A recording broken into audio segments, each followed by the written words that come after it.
We're ready. There you go. Ladies and gents, I'm going to keep my intro short. All I have to say is that we have the hardest working man in showbiz, aka Flight Sim, right now. We have on the channel today Captain Canada, the most consistent streamer that I know right now who does this and does it a lot. And one of the reasons why we wanted to have Captain Canada on the show is for him to give us some wisdom and some insight on how not to go crazy doing flight sim every day or every other day, because I know you guys suffer from burnout. Burnout is a Mhm. real thing. So Captain Canada, welcome to the show, man. How you doing, brother? It's been 4 years, by the way, since the Having last time me we spoke to the four show. years, dude. We're talking about that before. I could not believe that. It does not feel like 4 years ago. That's for sure. Maybe like a year or two. Mhm. 4 years, man. You guys have been doing this. It's incredible, incredible. Yeah, it's nuts. We took a break, Having but we came back and we're like, you know what? Let's get the community involved some more. We would have loved to do the live show, but just having it pre-recorded is the best way to go, so we can work with your time and everything. But yeah, but I mean, my question to you is, and I respect you for this because I know how it is for me to sometimes sit down and stream or plan a flight or Mhm. plan a plane. How the heck have you done it so long? Was it like 6 years, 7 years? Yeah, how How long you long been has it doing it? been? Uh, Believe it or not, we're actually coming up. I think we're almost at 9 years. Whoa. Uh, What? Streaming now. That was like that's like from the very beginning.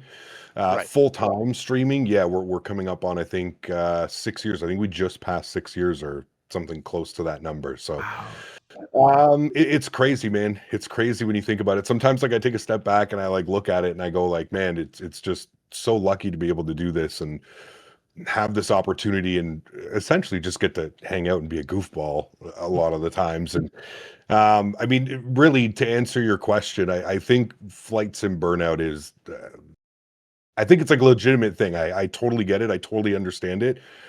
Where I think for me, obviously, I think as like a full-time content creator, I have to think about this a little bit differently than let's say just like a casual flight sim or somebody that picks it up on the evenings or weekends.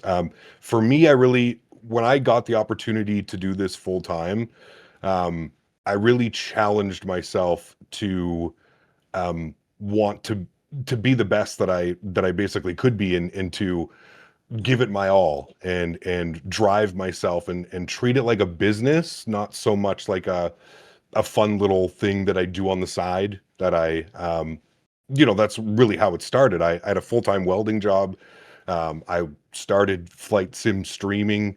I used to watch Jeff and Chewy and all those guys back in the day, and it sparked a fire under my ass, so to speak. And it was like, I would love to do this. I see these guys doing this. I think this would be an incredible experience. And I just like randomly, I didn't even know what it was, dude. It was like a random like Tuesday evening or something was like my first ever stream. I had no clue. I tried to mimic what I saw online from the, very few people that were doing it. Tried to mimic that, and then it kind of like snowballed into this thing. And um yeah, the reality is when I basically got the opportunity to do this full time, where my bills were essentially paid by just going and flying online and having fun and joking around and screaming into my microphone. And I really really took it as an opportunity and as seriously as I could to treat it as a business and really kind of like just like I would if I had any other job, like wake up, stream, get your 4, 5, 6 hours, however long your stream is, get that in, and then, you know, move on with the day and do it over and over and over again, but treat it like a business, treat it like a real job. And that's been the key to me, at least. Um, as far as Here's a like burnout. Yeah, Yeah, here's sorry, a go ahead. question though. Before we even hit that, here's a question. When you decided to go Mm, full time, looking back now, did you understand what you're getting yourself into? Did you did Absolutely you not. Absolutely not. Right. Absolutely not. I think about this actually a lot. I really truly do. Maybe not so much anymore, but um, throughout the first couple years that I was doing it, there's obviously a lot of growing pain, and there's YouTube, as you will both know, is like a roller coaster. It's up Right. and down, it's up and down. No month is the same as the next month or the previous month. Yep. Um, it truly is a roller coaster. So when I first got into this, I basically I tried to be as smart as I could about it. I gave myself a goal, and I basically said if I can make enough money off YouTube for 6 consecutive months to pay my bills, I will take my welding job and as nicely as I can leave the welding job and move into full-time streaming. It ended up kind of working out in my favor, to be honest with you. What ended up happening was I started streaming, and obviously no money in the first like probably 2 years of streaming, no monetary, just Jeez. hanging out and streaming and stuff, and then after I got monetized and I got ad revenue, YouTube was so different back then. You needed like, I forget what it was. I think it was like you needed like 1,000 subscribers to start streaming, 3,000 subscribers for like ad revenue and stuff like that. So it was definitely different than it is today. I'm not sure of the exact numbers. Those The bar could was be higher. Yeah. fictitious. It was absolutely. It was much more difficult back then to get into the creator program than it is now. I feel like nowadays it's as long as you have a couple videos that did well, you're pretty much instantly in. I don't even know what the numbers are. I don't even know if there is any more numbers on restrictions on that type of stuff. But I started streaming and sorry, not started streaming, started making money. I remember the very first YouTube check that I ever got. And this was back in the day, like this, I say back in the day. This was before YouTube was connected to your bank account. Nowadays, your YouTube, whatever money you make in a month, is directly deposited into your bank account from YouTube. Um, Back then, you used to get a check. So every month, YouTube would send you, if you were monetized and you were making enough money, there was always a threshold. I think it's always been $100. If you were making more than $100, you would receive a check every month. So on the 21st of the month, YouTube would send out a check. It would usually take a week to 10 days to get to you. Yeah. And then you would get a check and you'd have to go to the bank and you'd have to deposit it and all that fun stuff.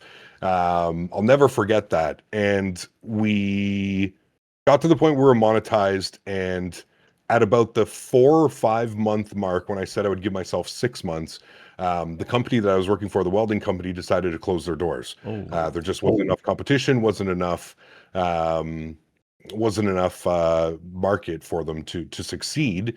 They were a huge company, but more so overseas and in Europe and in Spain and Greece and stuff like that. It was like a whole engineering welding thing. That's for a different story. We can go into that. We basically from then on, I was like, okay, well, I said I would do this. In the meantime, because I still wasn't completely convinced, I ended up getting a part-time welding job. One of my buddies had a little welding shop fixing things and little knickknacks and stuff like that. Ended up getting part-time with him. And I worked part-time, 15 to 20 hours a week. Every second or third day, I would go in and help him around the shop, whatever he needed done. And I was still doing the YouTube. And then I bumped up the YouTube to, I think I was doing like 4 days a week at that point, 3 or 4 days a week. So I was basically splitting my time. I did that for about another, I don't know, 3 or 4 months. And then the YouTube, once we moved into gifted memberships and stuff like that, that's when it really started to Pay translate off. into, okay, I was making more money. Now I'm making more money doing YouTube and live streaming and content creation than I am welding. And I was just like, that's where I was like, okay, if I take this opportunity and I do this now, um, at least if I'm older and I look back and I'm like, man, what if? You know what I mean? What if I took that True. opportunity? What if I so I left, and obviously it was my buddy. So I left in great terms with my buddy. I like explained it to him exactly the way that I just explained it to you guys was, listen, I'm making more money essentially doing YouTube and live streaming and content creation than I am working here and being in these awkward positions for 6 hours a day trying to weld, fuse Jeez. molten metal together and stuff. And I was just like, I got to take this opportunity. And he was totally supportive. He's like, absolutely. Like, I don't think anybody would say differently. So I ended up doing that.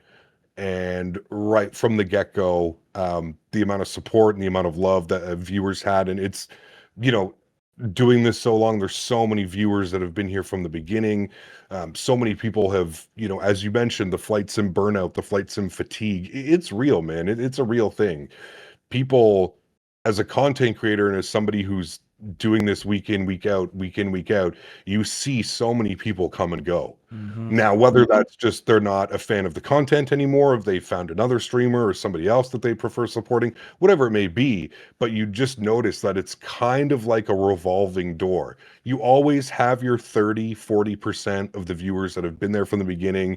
They can just associate with the channel that much easier, and they've built relationships and friends and real life scenarios. You know, with this Flight Sim Expo and stuff like that, I think it's just been so good for the community to Yeah.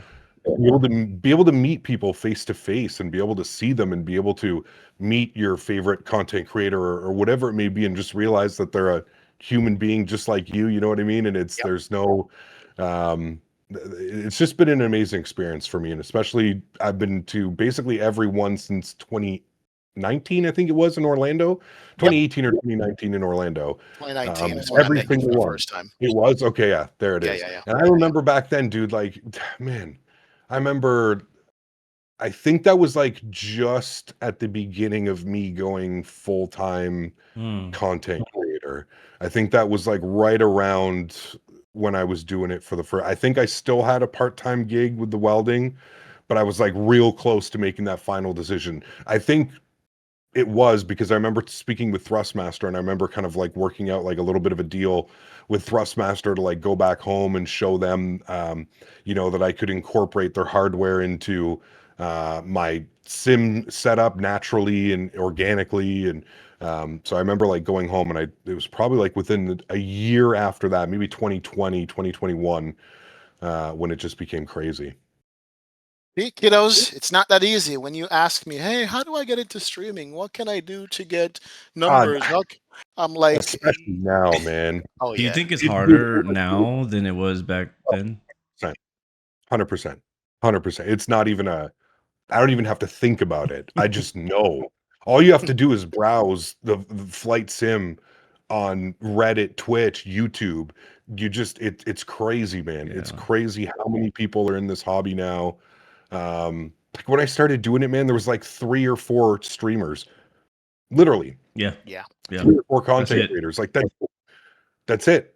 And you were a fan of all of them because like they all had their different, you know what I mean? You had Chewy, you had Matt Davies, you had Fabiano, and you had Cat Strader. As Cat far as Strader, like yep. live Mm-hmm. content creators, there was you know, we had the Frugals, and we had those guys, the reviewers, and the guys that made more of like the, you know, the edited videos. But as far as like streamers go, like flight sim streamers, it was those guys, and they all offered something, you know, uniquely different, right? Like Chewy and Matt Davies, rest in peace. They were always good for like a laugh. Like they used to have so much fun, and that was what I kind of, again, going back to all these content creators and the reason why I started streaming.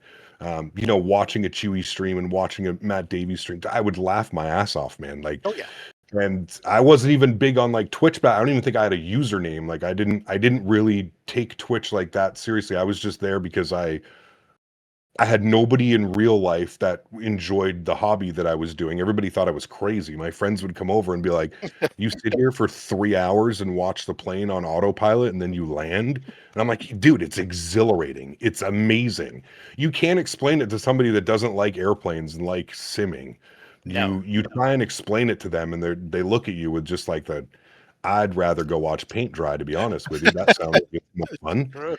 It's But it's true. not, if you get flight sim and you're a fan of aviation, you know exactly what I'm talking about. And it's the Yeah. there's just something about it. I've I don't know if I've, now obviously I'm probably biased because I love aviation, I love flight sim, I love airplanes, but to me, I don't think there's like a more enriching, I don't even know if that's the right word that I'm looking for, but Right. there's the hobby is just so rewarding. That's probably a little bit It better. is. Rewarding. It's one of the only hobbies where like me personally, I could spend thousands of hours and maybe not necessarily get better at something, but I'll have a lot more of an understanding um, of how I should be doing things. Whereas I feel like, any other genre, maybe, well, I guess it depends if Well, you're, here's one for you. So, um, one of the ways I try to keep it fresh, because as you know, you get thousands of requests. Hey, can you fly to my backyard? Can you fly this 15-hour flight? Can you fly this airplane? How yeah, do you balance giving the audience what you're asking for, but also good keeping question. your sanity and do what you want to do? How do you balance that? Good question. Mm. I feel like we're going through the same thing right now with the LTE XP.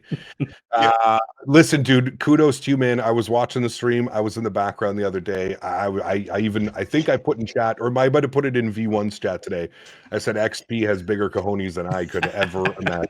Because, He dude, does, man. listen, Not advisable. Trust me. I sweat sitting here trying like, to do man, that. Yeah. and what's crazy is like I flew it at the FS weekend, and like it flew incredible. I thoroughly Yes. enjoyed flying it. For Hand me flying though, it. Yeah. yes, correct. Like I didn't have to worry about, I just literally pushed a button, everything was loaded, and I just was on the runway and I took off and I literally flew a hand circuit and then landed. And but the feeling of the aircraft, and I get it, and I think it's the, to answer what you were saying, how do you kind of please everybody, and kind of how do you do things and take certain, I've always been huge on like the community aspect of like flight sim. That was like when I started my channel, I wanted everybody that was watching to feel like it was, I don't want to say like a family, but I just wanted it to be someplace fun and cool, that you could come and hang out and you could just kind of chill and you could be yourself and you didn't really need to put on a persona, even though I mean, look at me now. But it's funny because like I don't call this like a persona, so to speak. Like this originally started as a Halloween thing. My Mm. chat one day literally bought the first ever Captain Canada, like bought it on Amazon, sent it to me, and I put it on, and it started as a Halloween thing, and then it kind of just went from there. It was like, you know what, man, nobody's doing this. Why can't I just like, because I'll be able when I originally did it, it's funny to me because I laugh at it now. When I originally did it, the reason that I did it is because I wanted people to come in and I wanted people to look at me and I wanted people that like could laugh and Right. understand what I was doing to kind of hang out. And then I wanted the people that would like join the stream and be like, look at this idiot, thinks he's a pilot, thinks he's also cool.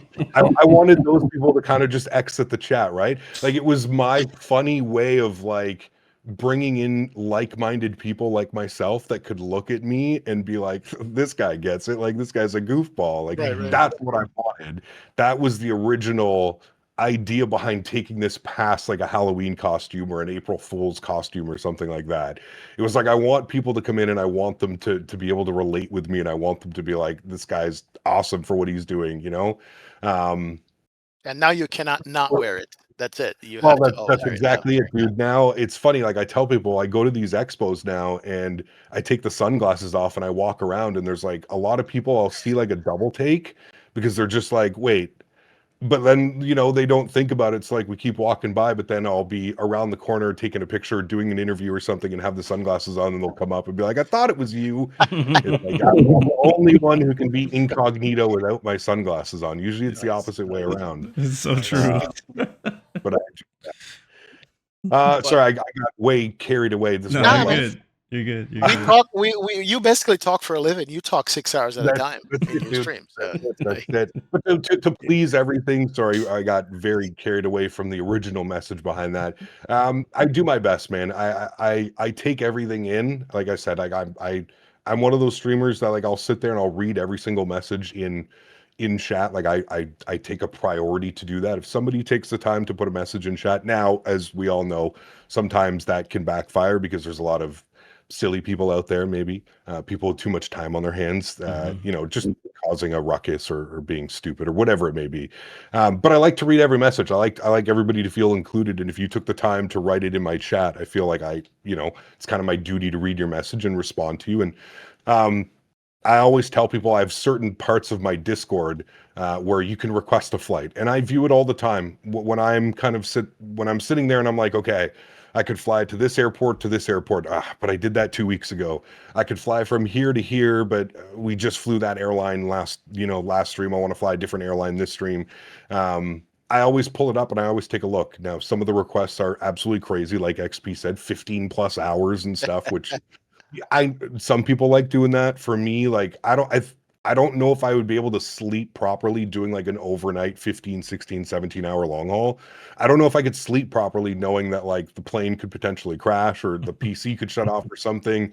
I don't know how some people do it. For me personally, I don't think I could do that. Um, but just kind of like you said, getting out of your comfort zone a little bit and flying to new places, trying new airplanes, taking airplanes that you haven't flown. And like I pulled out the 380 this week. Oof. Somebody was saying Yeah. it's been almost 11 months since the last time I've flown it. So again, it was just something that I started picking up on. There was a lot of requests over the last 2-3 weeks of, hey Cap, like the fly-by-wire 380 got a huge update. Like I think it'd be fun to watch you fly it. And it's like, okay, well, like I'll think about it. But then the more people, you see it, they mention it. And it's like, okay, yes, I'm gonna go fly the 380 this week, and then that way we've got that, and we're good for another however long if we put it into the rotation. And that's kind of another thing too. I always tell people is I have a little bit of a rotation when it comes to my streaming. I'm very much like I like to spend a week flying an airplane because I feel like if I do like a one off or a two off stream, that I'm not necessarily getting the best sometimes, and I'm sure as you guys will understand too, is it's difficult jumping between these airplanes that all fly so differently. Yeah. And especially for like XP and Blue, you guys going from like Microsoft to X-Plane, which is almost literally night and day. Yep. Uh, and then, jumping in and doing all these other things, and Blue with you all over the place with your train sim and your other games and stuff. So it's crazy, man. And you have to kind of, that's how I manage the madness, by saying, okay, this week we're going to fly this airplane, next week we're going to fly that airplane, the following week we're going to fly that airplane. And then I kind of just let everybody, that's the plan. And then it's fling airports at me, fling ideas, fling flight routes to me, Yeah. send me a DM, put it in the Discord. And that's kind of how it goes. And honestly, I never really plan more than a couple days. It's super rare if I'll plan like a week or two ahead, because as you guys know, it's always changing, dude. There's always something releasing. There's always something that's like pops up and you're like, oh, well, I can't fly a Yeah. 380 into this, Washington or whatever airport came out, or Yeah. you know what I mean? Like, I can't do that. Like, for example, Any Builds just released John Lennon airport, and it looks incredible. Want to fly into it? I'm in the 380 this week, so it's like, man, like it's just one of those things where you're like, okay, well, next week I'll do it. Oh wait, next week I'm in the 777. Yeah. Oh, okay. I'll do it in the following week because I'll probably be in the 7.3 or. So I try not to plan too far in ahead, but I also, again, with the whole community aspect of it, I love the community being able to throw ideas at me and kind of bounce ideas off me. There's been so many times I'll tell people like, hey, it's just easier for me to remember and I want to be able to do your flight. So can you put it in the Discord? Yeah. But then they'll say something like later on in the stream and it's just like, okay, we're going to do that tomorrow. That sounds so good. We're going to do that tomorrow. And then we end up doing it tomorrow. Right. So Right. Yep. it's kind of how I By the like way, to run. it. this is the reason why I smash all my landings because you don't get enough time with an airplane to learn it. Dude, Yeah. You know, y- you move yes. on and you smash. It shows. I was And gonna I'm not say proud of it, but it's true. I noticed that you started doing the plane per week thing a while back, and I was like, I love that he's doing that because we all have this problem because we have so many aircraft that we get to fly now, and like I know that me and XP are bad for this. We'll every day fly a different aircraft, and it's like you never master any of them. Your landings suck in all of them because they all fly different. Yeah. You have to relearn all the systems if you're not flying a Boeing or 737, right? So it's like if you spend an entire week flying a singular airframe, then you get to master that plane. Your landings get progressively better. The stream is smoother for you because you're not worried about how to do it, right? So I love, and I actually took a note. I'll tell you this. I'll give you credit for this, actually. I took notes from that because I started streaming, or I started taking that this year. Hmm. if I basically dedicate a whole week to a certain type of gameplay. So, like for example, like this week I was doing helicopters all week. Okay. Last week GA all week. The week before that airliners all week. The week before that trains all week. Right. So it's like instead of like hopping in on Monday, doing something different on the Tuesday, it's like let me like dive in to this thing for an entire week, and I let the audience know, hey, listen, like you might be into flight sim, but this week we're doing trains, right? Like I'm gonna give my train audience a week to enjoy, to come with me. They understand what's coming up next, and then next week we're back in flight sim for the entire week for those who want to do flight sim. You know what I mean? So like I took that from you because I love that you do that straight through, and I think that's just much of a more of a smoother experience for you, and I think the audience gets a better product from you as well.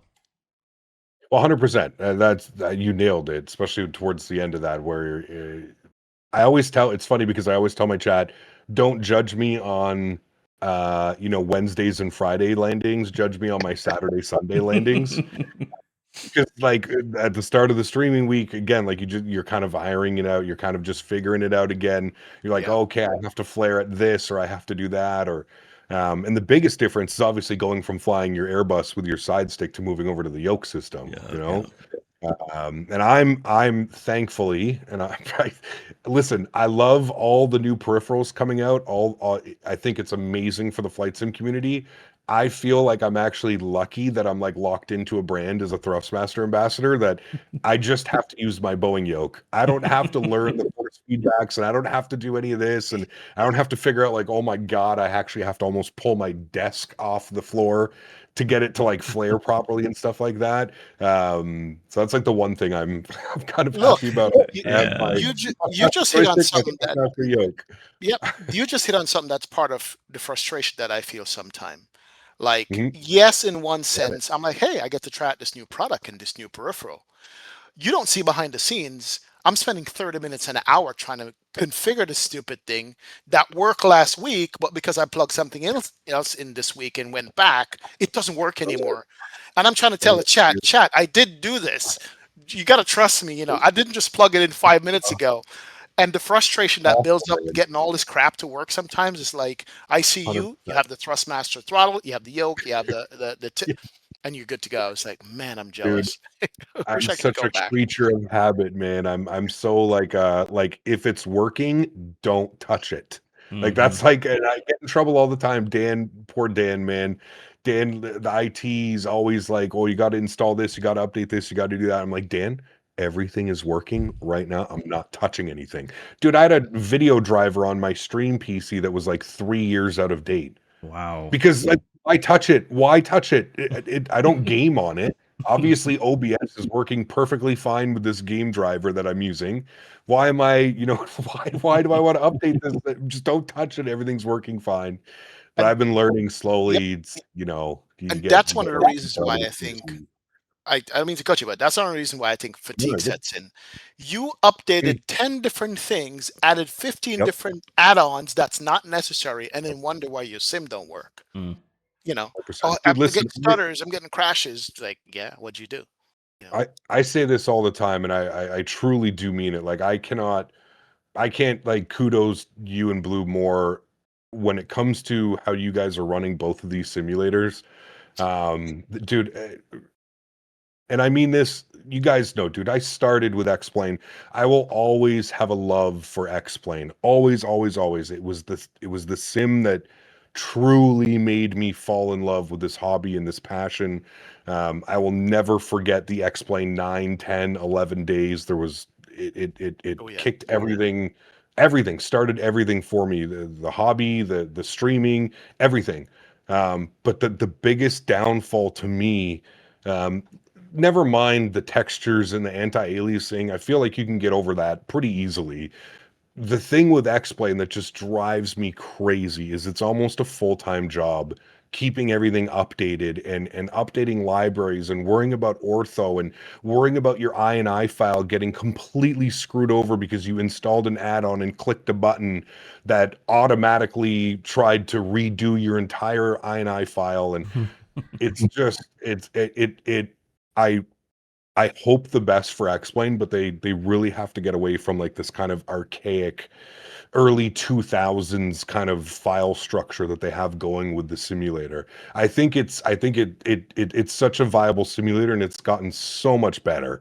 I think we can all agree X-Plane 12 kind of launch was a little bit of a disaster, kind of like Microsoft 2020 launch was, right? I think both were kind of hand in hand with not being very good for about 6, 8, 9, 10 months after release. But man, X-Plane has come such a long way with the cloud and the arts and the sky and the add-ons. Obviously, that's why people truly use X-Plane, in my opinion, is the add-ons, the flight factors, the Tolus, the FlyJ Sims, incredible add-ons. Yep. There's so many more. I Yeah. don't, I'm not a. I always forget the That's name about of that. it. Here's my secret to X-Plane. Here's the secret to X-Plane. I don't touch it. I'm rocking Ortho from 6 years ago, and I haven't added it Yep. anymore, and I'm not gonna add Dude, anymore.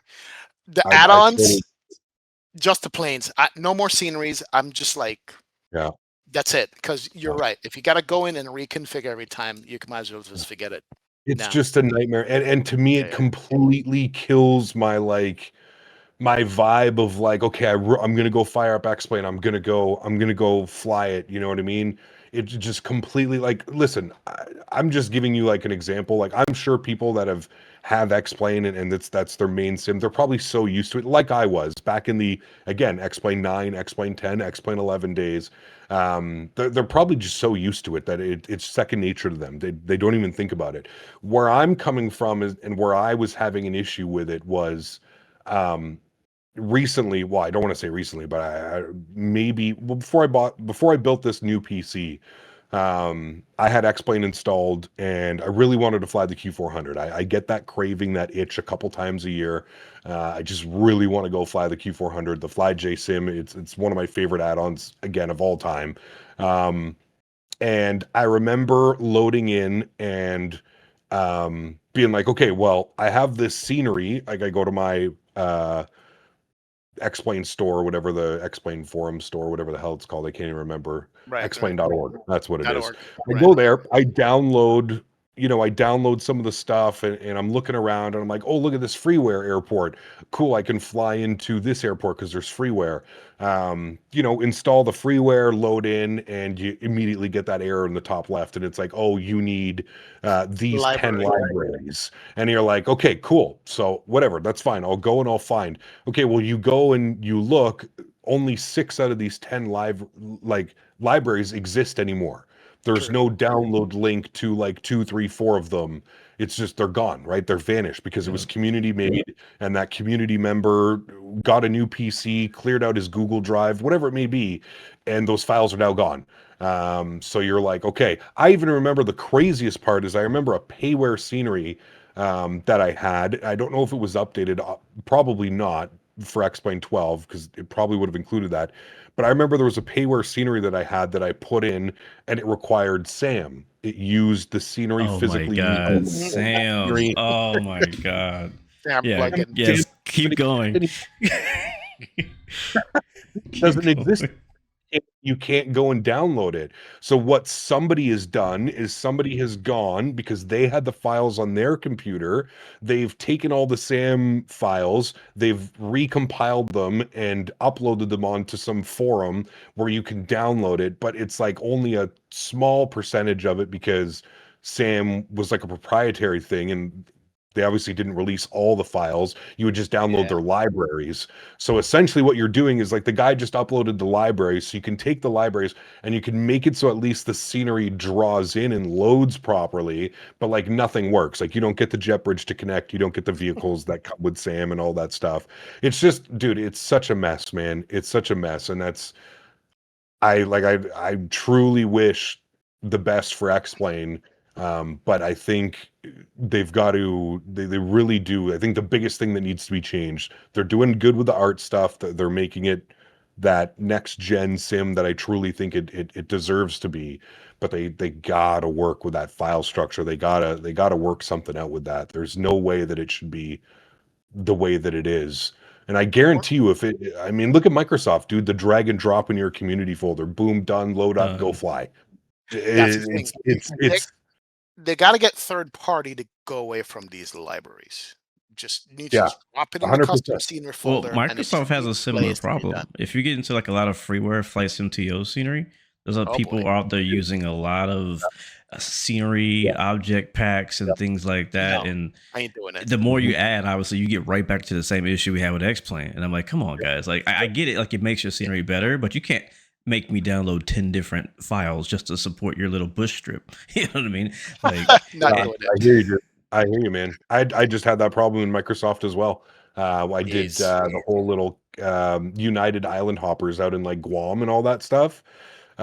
Same thing. I had to download like 15 different libraries just to get these little tiny, really literally like the smallest little airport on like the side of a little mountain on an archipelago in the Pacific, and you just yeah, all really. I these didn't know that existed. Are yeah, you kidding? yeah, yeah, yeah, yeah. yeah. Wow. I don't know if it's It's as game definitely breaking as it is in X-Plane. I think you can still technically go. You just will not see the objects. I think. I don't think it'll yeah. completely stop the entire thing from loading in. The problem is, Okay. I think with like Microsoft, what it does is you'll get like those pink or purple, like that texture, like that it's missing or whatever. Oh yeah, Yeah, that's yeah, right. yeah, Yeah, yeah. right, right, I right, think right. you'll see that in like certain things. Now, like you said, it definitely enhances the scenery, but it's like, okay, for an airport that I'm going to fly into maybe once or twice a year, like, is this worth downloading all of this and having this? Again, it takes up resources, right? The Hmm. more stuff you have in your community folder, the slower your sim's going to load, the slower it's going to get to the start menu, the slower. I mean, I don't know if this is still a thing. I still practice using add-on linker because I do. Oh yeah. I Oh in yeah. 2020 it used to be such a problem. Like what well, essentially what they explained it, and the way that I've understood it is when you have all these airports in your community folder and you fly over an airport, it actually draws up all that data, right? So all the ground handling, the jetways, all that stuff gets like basically drawn up as you're flying over, even at 35,000 feet, 36,000 feet. And the sim isn't, or I don't know if it is now, I don't know, but the sim wasn't dumping the data correctly. Hmm. So as you would be flying for 2, 3, 4, 5, 6 hours, flying over, if you're some content creator or somebody that spends a ton of money on third party scenery, you're probably flying over 10, 15, 20 payware airports, and it's getting all that data and it's not dumping it anywhere. So by the time you actually do start your descent into your airport, your your PC is just struggling because it's so much memory is being used on the back end of all Yeah. that data reps Yeah. and stuff as you're flying by. And then the I don't know if sim that's takes a still a long thing. time to load too. Yeah, absolutely. I mean, you Yeah. remember 2020 loading time, like Oh you're my 5 10 God. minutes, grab a coffee, go to the bathroom, come check on it, make sure it's still Yep. loading, hasn't crashed. Yep. Are you done with 2020 at all? Is it still installed in your computer? No, I when I built this new PC, I did not install 2020 and I haven't installed X-Plane 12 yet back either. I just Hmm. have 2020 on this PC. Do you Yeah. miss I 2020 at all? started do I miss it? Yeah. I miss aspects of it, to be honest with you. I miss the UI. I think the UI and like the control, whatever you call Programming. that, like Yeah. Yeah. yeah, like it was much better, it was much more intuitive, it just made much more sense. I feel like 2024 was a huge step forward in a lot of spots, but it was also a step backwards in a couple spots as well. The UI and the interface, I think, is just I truly think it was made by somebody that's never used a flight sim in their life. I Probably. don't I think like so. I don't understand how the it just doesn't make sense. Like it's not intuitive at all. I should be able to like I you know how they do it, like on the left hand side it shows all of your peripherals or whatever. I Mhm. should be able to click on that and I should just be able to set like I shouldn't have to go like from menu to this menu to like that menu to do this, to put this button to do that, to that button to do that. It's more intuitive in certain ways, like the search feature and stuff like that. But I guess we had that in 2020 as well. But yeah, it drives me crazy. Some of the things I I think they honestly, I think they uh, but- hired a whole different team to make 24 versus oh, 2020. 100%, Yeah, yeah. 100%. Keyboard shortcuts were completely different, upside down, backwards. Yeah. Makes no Yeah, sense. and the whole import in didn't really work either. The whole like, oh, you can import your 2020 keybinds into 2024. You would do that, but then there was like at least at the beginning, again, I've had everything dialed in for so long now, I kind of forget what it was like. But at the beginning, I remember with 2024, you would try and bring them in, and there was so many conflicting keybinds. Like I remember trying to bring in my 2020 keybinds to 2024, and I was doing some career mode stuff, and like I would hit something on my keyboard, and the mixture would pull out, and my engine would turn off. And it's like, what? I just wanted to change my camera view. You know what I Yeah, mean? Like that can't be right. That shouldn't be doing that. yeah. It's true. I think this is actually a good segue to something I want to ask you about, and that is you've been doing this you've been streaming for 9 years at least. I know you've been in a part of Flight Sim much longer, but I mean, in your Yeah. time in Flight Sim, how has it changed? Like, what are some of the most significant milestones and differences you see now versus throughout your time through flight simming? A great question. I think for me, the biggest thing that I've seen is just the growth, the community growth. I think that is the most obvious thing maybe that just stands out to me. First started doing this, like I said, 4 or 5 streamers doing it, like not a lot of content creation, couple news channels that would cover like new releases or things that were planned, or and it's been crazy for me to see it, especially from like my perspective as like a content creator. Um, just like how these expos have gone over the years from 2019 to 2025, and the size of the community. I think it's probably grown tenfold. Yeah. Some of the other things, Yeah. I mean, the quality of the add-ons and the quality of the scenery. And I think that's probably a little bit more natural. People are doing this for longer. They're getting better at their job. But I mean, companies like Any Builds and PMDG and Phoenix and I could go on Just Flight, and there's so many great developers. I know I'm just scratching the surface of Yeah. ones that deserve to be mentioned, but these add-ons are getting, like, it's almost crazy with how detailed these add-ons are getting. Boris with his sound packs. I mean, you literally take off in an airplane and you go to a wing view, and it legitimately sounds like you're Yeah. sitting on a real airplane. It's crazy how far the level of quality has come in, honestly, like a pretty short time if you think about it. Um, I think we've always, as longtime flight sim enthusiasts, will know that the marketplace is riddled with mixed reviews and different add-ons for different folks, I guess you could say, right? But as far as like the quality add-ons and the businesses that have been able to come up from this, right? I mean, Any Builds, like, yeah, okay, Any Builds was around in the X-Plane days, but Any Builds was nowhere near what they are now. Like, those guys are a machine. Like, it's a legitimate, full-blown company dedicated to making flight sim third-party airplanes and like, 5 years ago, if someone said that to you, that you'd have a company full-time Yep. doing just making airplanes and sceneries and utilities and liveries and GSX profiles and everything else that they do, you would look at that and you would go like, okay, yeah, haha, you know what I mean? Because it was always at the beginning, it was always like an after work thing, or a weekend thing, or, oh, I don't got the kids this week, so I can have extra time to work on this airplane or this scenery. That's what it was when I first got into the hobby. You would wait months and years for sceneries and add-ons and stuff to come out. Now I feel like it's just, there's so many of these companies that understand.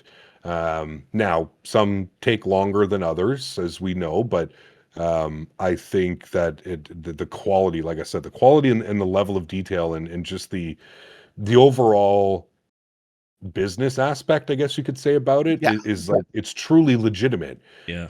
Back then it was, like I said, it was probably more a little bit of a, and you could look at this either way. You could look at it as a good way. You could look at it as, I could understand how people look at it as a maybe like not the best thing.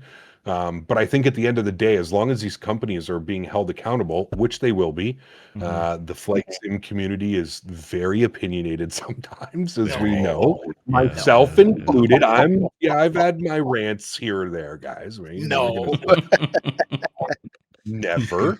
Right. But we're going to hold these companies accountable, and with the size of the flight sim community now, if you're putting out products, or you're putting out products that don't deserve to be flown and by others or promoted by others, then you're going to find out about it. Oh yeah. Yeah. And it's Yeah, going to take one news article or one YouTube stream or one podcast to come out, and you're going to be, oh, okay, well, I'll avoid that developer moving forward. Now I know, right? Yeah, the level has been raised on everything and everyone Yeah, in the community. Oh yeah. everything. The level is way above the P3D FSX X-Plane 9, X-Plane 10 days. When did that start though? saying. Like, I mean, we've all kind of been around here a long time. We've seen the paper mache airplanes versus, I mean, Captain Sim.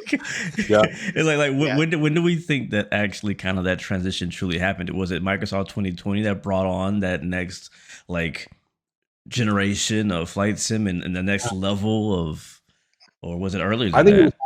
beforehand. I think it was happening beforehand, to be honest with you. Hmm. I really think X-Plane 11 was like I truly believe that. I think X-Plane 11 really was the what was the Catalyst. factor that yeah, catalyst, exactly. That was just I think it kind of showed everybody that like flight sim was on the rise, and it Hmm. was like I remember when X-Plane became more popular than P3D, and Oh P3D yeah. was like it was the Yeah. sim, like they had all the add-ons, they had PMD, they had everybody, every big name that you ever saw in an article or a Facebook post or whatever, they had it. Like that's what P3D was. Hmm. And then X-Plane just kind of, I don't want to say came out of nowhere. X-Plane 10 was really good, especially towards the end of X-Plane 10's Oh life. yeah. Like after X-Plane 10.3, 10.4, it just became real good. And then X-Plane 11 came out, and again, I feel maybe a little bit underestimated. I don't want to say underestimated, but it was more, they came to the market, and I don't think it was like that massive wow factor, but I don't think we had that yet, because I feel like the wow factor for add-ons came out after Microsoft came out. Mm. Yes. And I think that's where it's Phoenix. like hand in hand. Well, exactly. If you think about it, it was, what was it? It was the Phoenix and it was the PMDG 737. They came out within like a week or two of one another, right? Yeah. And we were all flying essentially the fly-by-wire 320 Neo. Yeah. That was Yeah. that's what we had for like the first year, just over a year of the sim. That's all we had. And I think it was, I agree with what XP said. I think it was the Phoenix, the PMDG 737-700 was great. It was a good aircraft, but I think the Phoenix was like the real one that like, oh, hold on a second. This Yeah. is, we haven't really seen this level. We've seen almost this level with like the Tolus 319, 321, the FS Labs in P3D, but we hadn't really ever seen we hadn't seen the Phoenix A320 level of quality yet. And when you put that level of quality and that level of detail, and you match that with a sim that was literally blowing people away with the visual quality and being able to fly over just photogrammetry generated and the clouds and the weather, and it was just one whole like, oh my goodness, this is crazy. And then I think that's when the tipping point, that's when it just completely, everybody and anybody, and then you mentioned the fact of it releasing on Xbox as well. I think that was massive. Again, it brought in a lot of good, because I think it's great as flight sim hobbyists to have as many people into this hobby. The more people we have doing this, the more numbers, the more companies are going to notice, and it's going to get recognized. And we're seeing it right now. We're truly seeing, in my opinion, I truly believe we're at the tipping point. We're at the pinnacle of flight sim.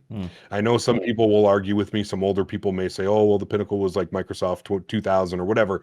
To me, as far as like hardware, simulators, everything involved with this hobby, I truly think we're at this tipping point where I believe we're witnessing the pinnacle of like. I hope and I know it's going to keep getting better, but I think this is like the starting point of like, holy, like this is crazy. When you have companies and you can build, essentially, I mean, look what XP did. You can build a whole cockpit now for tenth of what this would have cost you a couple years ago. Yeah. And I Yep. say a tenth, it's probably more like a 20th of what it would have cost you. I mean, you think about like what we've all been out to Rookie Sim or his old Mhm. 737 sim.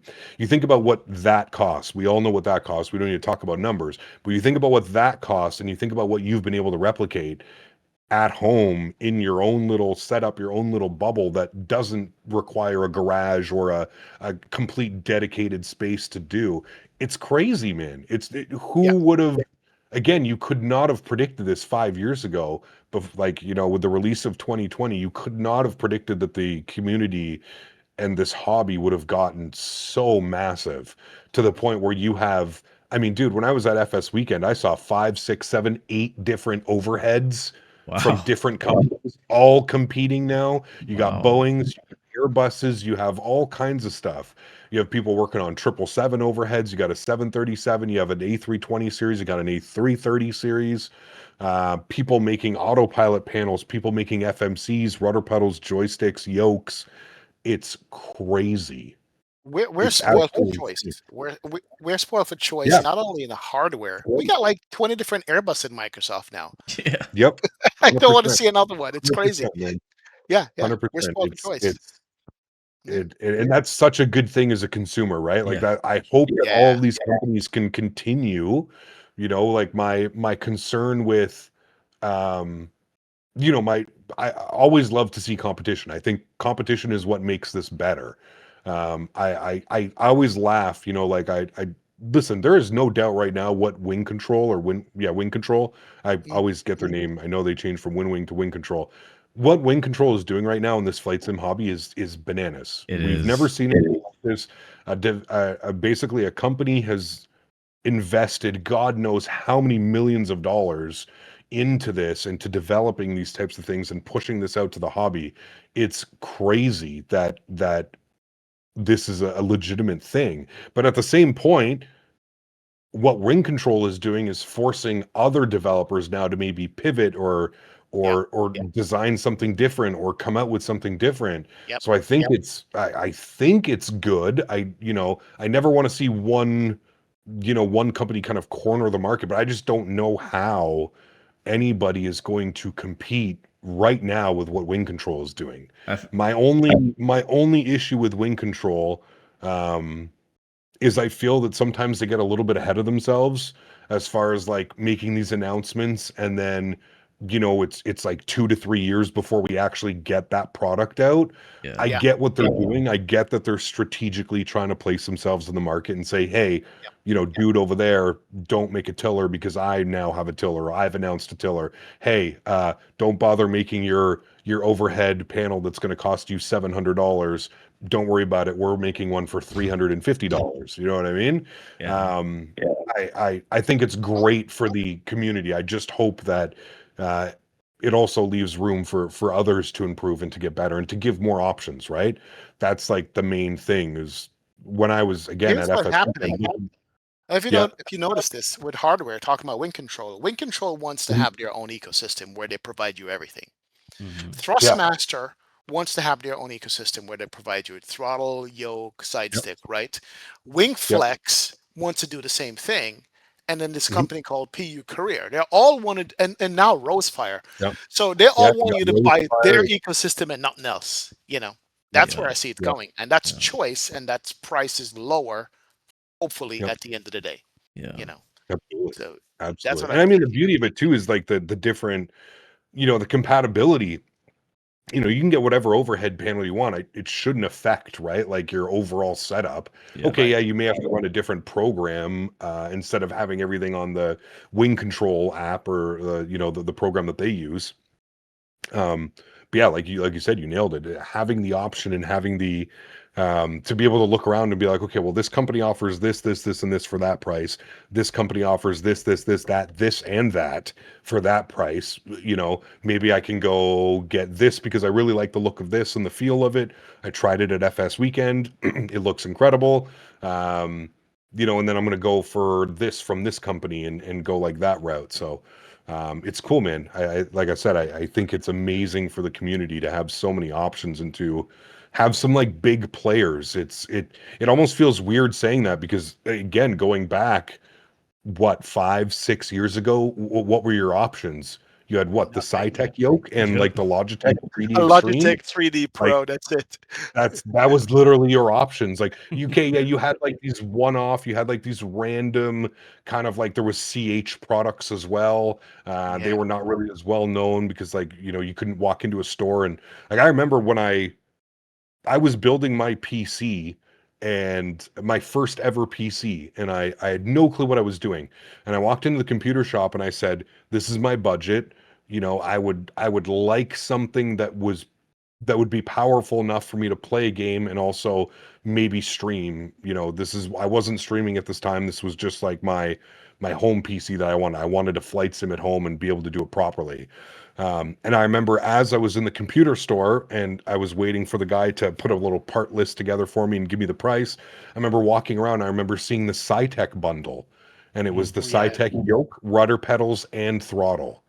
And I remember going home and I remember calling my buddy who was in flight school at the time and asking him, what do they use at your flight school? Like, what do you use for your training? Because he was doing his, VFR little sim training and stuff like that. And he goes, oh, I'm not sure. I'll send you a picture the next time I'm in. Okay, well, about a week later, sends me a picture. It's exactly what I saw at the computer store. Hmm. His flight school, because it was strictly for like, procedural stuff.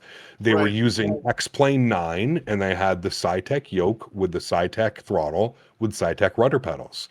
So Wow. when I went to go pick up the PC when it was ready about a week and a half later, I also grabbed the Cytec bundle. And I remember coming home and I remember the first time putting my feet in rudder pedals and taxiing the aircraft around using rudder pedals, and my mind was blown.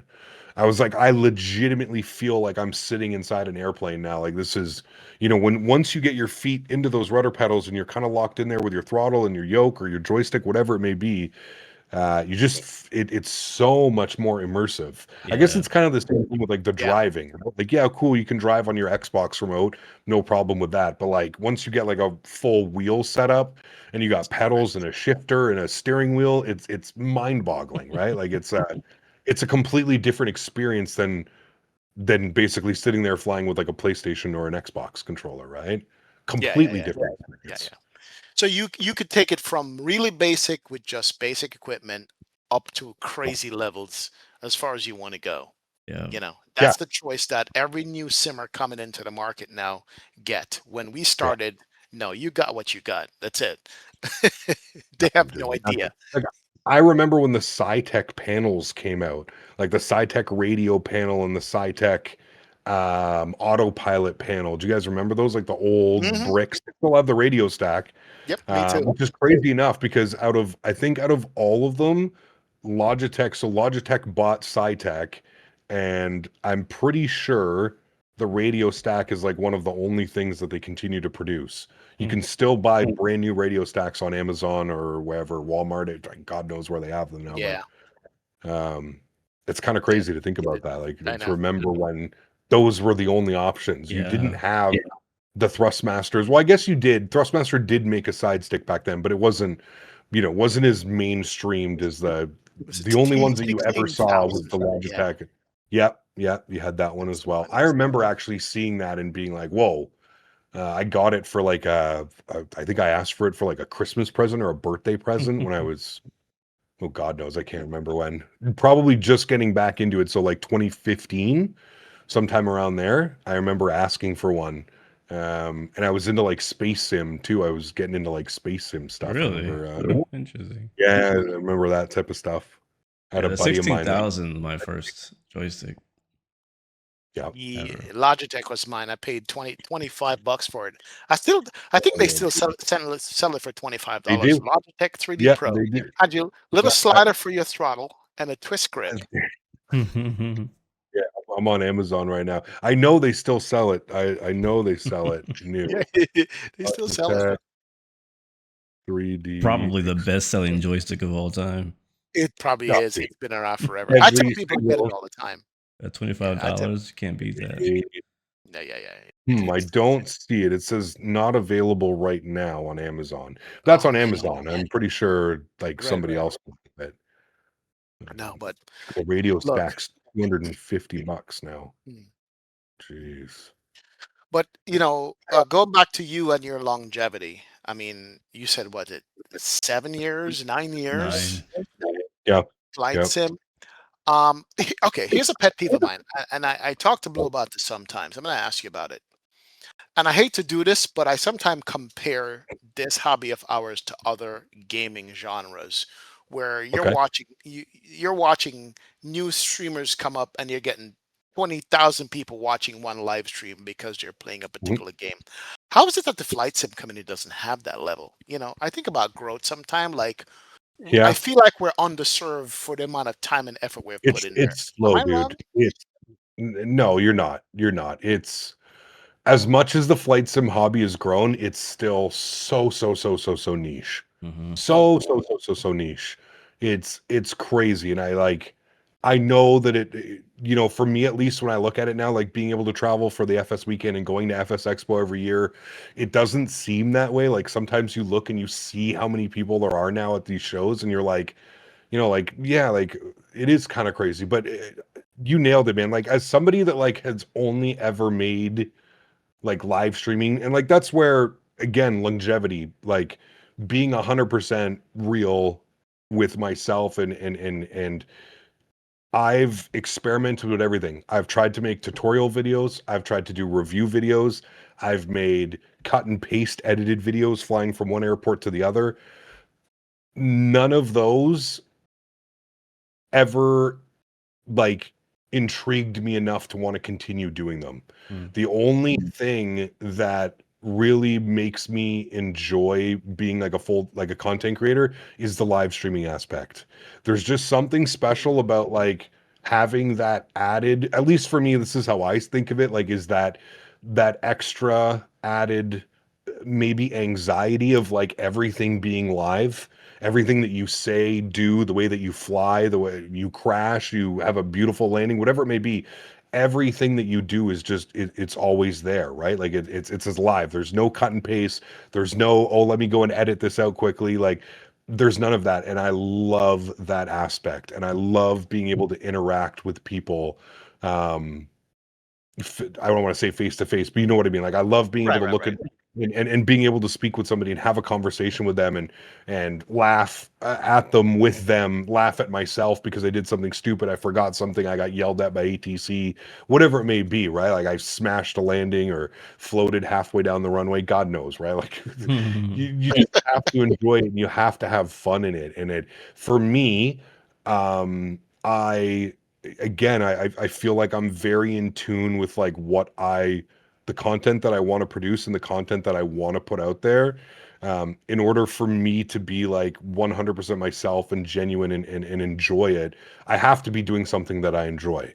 And if that sometimes means missing out on an add-on because I just, it's just not for me, then so be it. I would rather do that, and I would rather, another creator get some extra views or get some extra likes because they were, it's something that they enjoy doing. That again is maybe a little bit more niche, right? Like you look at this L1011, like for me personally, it's just not my style of airplane. Like it does not interest me.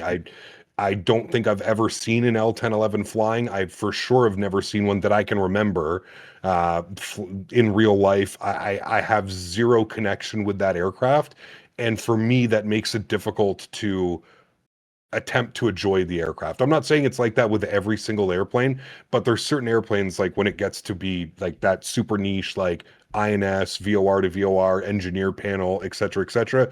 I've never once been interested in an airplane like that. Again, it's not anything against any builds, not anything against the L1011. It's just not my style.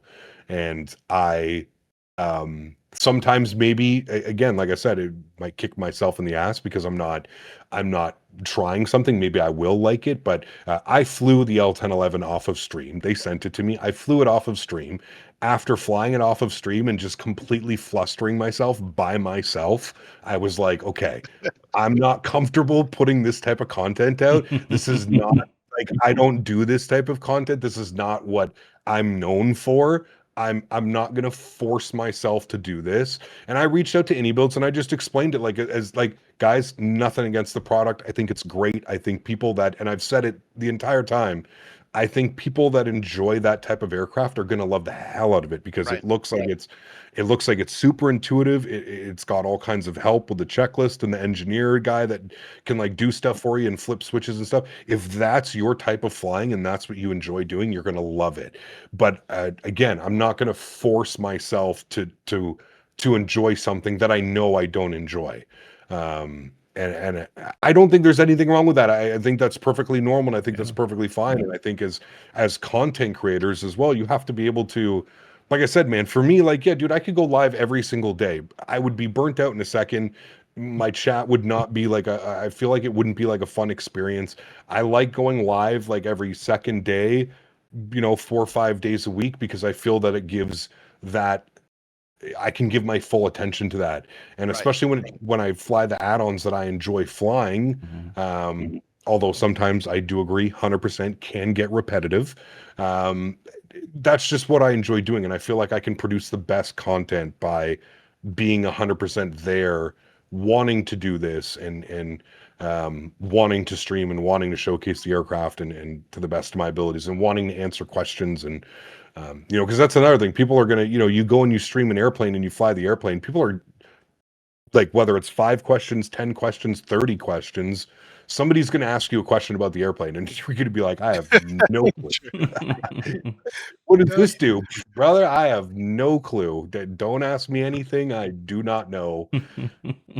You sound like Blue because I've been trying to convince him to fly this plane. And he's like, Yeah. nah, man, I How just are don't you, have any. man? I He's told like, XP the exact same thing you just said. I was like, it looks like a great plane for people who like that Yeah. type of plane. I have a zero connection. I had never heard of an L1011 up until 2 weeks ago. I had never seen Right one in there, real bro. life. Like, yeah, Right it was there. like no connection. I was like, I mean, like I told him too. I was like, you know what? If it was a plane that I really loved and had, the whole SIVA thing and all the engineering stuff, I probably would be more willing to give it a try and learn it and invest that time in learning it. But because it's like a plane that I never heard of, never cared about, it's like I'm gonna spend a week learning this plane just to fly it maybe 3 times and then forget it again. So it's like like here's the thing. This maybe brings up a slightly different subject, but there are so many great add-ons in flight sim right now. Like we were just talking about how we have all this hardware and how we're like at the peak right now, or hopefully not the peak, but like we're still on this uptrend in flight sim and quality and whatnot. And it's like, but I'm not sure how you are. Even though you're full time, do you feel like you still don't have enough time to really get to enjoy and appreciate all Yep. that flight sim has to offer, right? And so, like, for that case, it's like instead of me going and flying a plane that I only are slightly interested in, why don't I just go fly some other things I know that I am interested in that I haven't been given the time to? 100%, man. Yeah. 100%. That's it's the you nailed it. I think right now we've had so much, especially like lately, I feel like there's been like a lot of like classics kind of coming or classics announced. I feel like there's been a nice little sprinkling of kind of like everything. Yeah. And I think like this year, you think about releases. I mean, dude, the A220 is around the corner. Like we're probably a month or two away from the A220. We got the 7.5 coming either hopefully before the expo or slightly after the expo, I'm Mhm. hearing. Um, We've got PMDG working on the 747. My guess is we're going to get the 100 probably first, although I'm again kind of with the L1011. I don't yeah, have much interest in a 747 100. Cool airplane. I get it. I get the history. I get how people could absolutely love it. Not my style of airplane. Let's just put this out there. Me and XP have been we love PMDG. Don't get me wrong. We love PMDG. We don't know if they listen to the show, but we also don't care if they listen or they don't listen because we're going to speak our opinion. And we truly believe that they should release a different 7.4 the first time and not yeah, the 400. 100. We think 100%. it's a strategic play for them to release Yeah. the less popular one, just like how they did with the 737-700. That's just what I believe. They need to come on here and tell us differently, but that's what I believe. Yep. And they're so like the one thing that I'll say about PMDG, and listen, you have to respect it, man. You're obviously not developing add-ons for this long and have made this much money doing this. by developing products, right? Like by Yeah. developing crappy products, and you're here for a reason because and everybody knows it, whether you want to agree with it or not. PMDG makes solid products, Oh very yeah. solid products. Yes, they do. I think the problem with PMDG is I think they know that, and I think they also are very savvy in understanding that there's not a lot of people in the community and other developers that can do that. Because if you think about it, like let's see there, this is where it can become a little bit. Let's say commercial aircraft. What other devs do we have that can compete with a PMDG level product? Who do we have? We have Phoenix. We have Just Flight. We have Any Builds. That's it, really.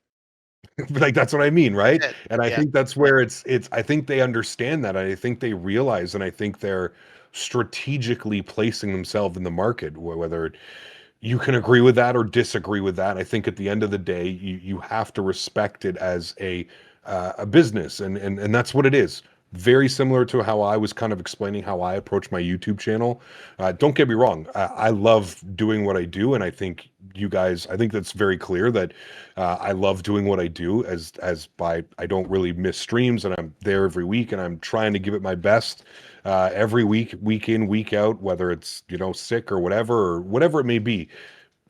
Treating it like a business is the smartest decision because it's just going to allow you to do so much more within the community, and it's going to allow you to um, develop these amazing products. And even if it takes an extra, who's competing with them, right? Like who Right. other than iFly with the Max 8, really, there's no competition. In the whole There's Boeing side, the whole Boeing side has no competition except for, like you said, iFly, which only has one plane so far. Yeah. You know, We got Bluebird. Bluebird, who's coming, but they, Yeah. we'll see. But that, and then we have Vector, who's been recently announced as well. But they're still not necessarily competing on the exact same airframe, but they're kind of still filling Boeing. So it's, Yeah. I think it's good. I think finally we're getting some Boeing love. I think it's very well needed. I'm genuinely shocked that we're almost 7 years into Microsoft being back, and we still don't have a 787. That's That to me is the crazy. biggest That is nuts. shock factor. I could understand some, the 7.5 a little bit niche now. A 7.6, I'm surprised that one's not out either. That has to be like, 7.6 is an absolute workhorse between passenger and freighter, and I'm surprised the 787 though. That one truly shocks me that nobody's been able to step up. And I've spoken about it before, and on my streams and other podcasts that I've done. Is that I wonder if it's just the default 787 has kind of scared developers away. But you know what I mean? I don't know if that makes sense because like there's a default A320 and there's a default Max 8 now and stuff like that, right? Like there's other airplanes. So that one's the one that truly puzzles me a little bit. I don't understand. I know that originally Quality Wings, I don't know if you guys remember. I remember. Oh yeah. You remember the post? Like they were like, "Oh, we're working on it. It's coming out. It's going to be out. I think like spring 2021 or whatever And they that said." was Something before 2020 even released that they announced they were making that. Yep. It's true. Yeah, they did it with there was the product announcement, and then they were like, we're already in works. We're already, I can't remember how Microsoft did it. Did Microsoft allow certain developers, like, did you have to apply to get like the SDK early, or did the SDK only come out with the sim? I can't remember how it worked. I think only it came with the I sim. builds. Maybe I builds had an N. But that the 2024 was different because they actually worked with third parties and made them first parties. Yeah, 2020 but 2020, I don't think anybody had anything. Yeah, no, I think it was only throughout 2020's lifespan that all of these partnerships came. Gaia Simulations now makes all the scenery, right? Yeah. All the handcrafted. I'm so scenery. happy for them too. Yeah. I love that Gaia, who was just like this humble scenery developer, like small company, is now literally just like they don't even put out scenery anymore. Like their whole workload is just supporting Microsoft Flight Sim. Yeah. And what's crazy, dude, is they probably make tenfold the money that now. Oh yeah. They were making third party scenery. You know what I mean? Yeah. And like you look at say what you will about Microsoft, man, and really, I think a lot of the criticism is probably it's probably deserved, to be Sure. honest with you. Right. The 2020 released, it was kind of in shambles. 2024 released, it was kind of in the same scenario. I think 2024's release was arguably smoother than 2020, but I don't Really? think anybody 24. Yeah, I don't know if you remember, man. 2020, dude, was virtually unplayable for like the first 3 to 4 months. I mean, it was just constant crashes and GPU overload and 12 FPS. You'd go do a flight and you'd come in for 12 FPS, 10 FPS. It was really like after like Sim Update 2, Sim Update 3 for 2020. That's when they really, really, really. I think How that's when it quick like we became like how an quick actual. we forgot. How quick we have forgotten how Yeah, bad it was I as we remember it, fell dude. I live. remember it being an absolute nightmare. Like I remember constantly struggling with it. And I remember even when it came out, like I was still using X-Plane. I was using X-Plane 11 Mm, when 2020 came out, and I was still using X-Plane 11 quite a bit. mm. And then I remember I used to do week to week because it was getting better and better and better. And then I was doing a week in Microsoft 2020, a week in X-Plane, week in Microsoft, week in 2020. And then 2020 just took off. The PMDG 7.3 came out, the Yeah, Phoenix that 320 was came out, the 319, 321, everything started coming out. Any builds A300. I was like, okay, man, yeah, nah. This is, and another huge factor of it, believe it or not, was I used to have an 8 terabyte ortho drive. And really, that was like the main reason I was still using X-Plane because I had 7.4 terabytes of ortho yeah. for all over the world. All these little Dude, do you remember back in Oh like yeah. the ortho XP, you'd pull your flight route, you'd go, I don't know if you guys did this, but I would go to SimBrief. I Yep. would look at my flight route and I would see, okay, I'm going to fly directly between these two cities. And I would load up ortho for XP and I would literally just make the tile above and below where my flight path would be. And Yep. eventually I ended up having almost the whole world covered in ortho. I used to be crazy, like at the beginning when I was like, oh, 8 terabytes, I'll have this forever, blah, blah, blah. I used to make like zoom level 18, Oh man. over certain years. Oh You'd get yeah. one folder would be 60 gigs, and you're like, oh, okay, Yep. okay. One little tile, 60 gigs. You're like, okay. But yeah, that drive died on me, and Oh, that was it pretty died on you. completely died. I lost everything. Oh That makes man. that makes Everything. sense now because yeah, I have a Yeah. 2 terabyte of ortho, and that what Yeah. I did was I did exactly what you did. I did the route, and Hmm. then I remember one day I go, you know what? Let's fill in everything. So I did like zoom level 14 for Yep. places that I Yep. would I never did. land or fly to. Zoom level Yeah, 14, 15, somewhere in yeah. around there. It Yeah. looks good Yeah. from 35,000 feet, but you get down to Absolutely. 10,000, it looks like garbage. Look like soup. Yeah, Wow. absolutely. But Absolutely. yeah, I still have that Yeah, it my was my ortho drive, but I'll tell you what, if something were ever to happen with it, I would say goodbye to X-Plane too. I'll yeah, be yeah. honest That's with what you. I'm saying. It was meant to be, like with the whole little transfer over to Microsoft. I remember when that drive died, and I think I did like one or two streams afterwards without like any ortho, and I was like, nah, I can't do it. Not when Hey, I have the eye candy that Microsoft has now. Like, and I remember that being like one of the massive deciding factors. And again, like I don't for whatever reason you decide to use whatever sim, like I'm completely fine with that and I'm okay I'm with gonna that. talk you into it. Just in case you ever want to go back to X-Plane, there's a program called I have it. map I have it. map Map enhancement. enhancement. There you go. Yep. Okay, Yep. cool. Yep. Yep. Yep. Yep. Yep. Yeah, So the just last in time I case. flew, again, probably I've had this PC probably about 6 months ago was the last time I used X-Plane, and it was on my older PC. But yes, I had map enhancements. A buddy of mine that was still using X-Plane showed me that cool little program, much better. I think it was like 25 gigs of Yeah, download, that but was it. Yeah, you essentially just start it when you go do your flying, and it just works. Mm. yeah. And it works pretty well, actually, to be honest with you. I was quite surprised with it. So yes, if I ever do, and I'm sure I will at some point, go back to X-Plane. I will. I'll definitely be using that. I'll have Yeah, to get it I'm installed. never downloading Ortho again, ever. No. No, No, no, no, dude, it's not dude, happening. the amount of nights batch building the PC on of 24 hours, just batch building these huge areas. You were doing a long haul and you wanted to have all of, you wanted this whole line across Australia and through New Zealand and stuff. And I batch building 60, 70, 80 tiles overnight. Yeah. Your Waking up the PC, next morning and the computer oh, room was so dude, hot from dude, downloading Ortho. cooking. Oh my Yeah, god. it's just a fireplace, your PC. Yep. Because that was no joke, man. He used to use like I remember watching like use it was like you were playing a game. Like Wow. having Yeah. or generating ortho tiles, it was Yeah. legitimately like playing a game. Like your Yeah, it CPU was. would spike, your GPU would spike because it Wow. was making all these pictures and turning them into, Hmm. usable files and stuff like that. Yeah, it's true. It's yeah, dude, what a Yeah. time, man. No. It's crazy to think how far we've come, dude. I know it's like it can't help but think of just like how far flight sim has come and the things we used to deal with on a daily basis. It's not And even that long ago, man. exactly. It's It like like, what we put up with, like, and then what was the return on investment? It's like, all right, you get to get ortho just, and then you only see the ortho on approach. You know what I mean? It'd be like a completely cloudy day.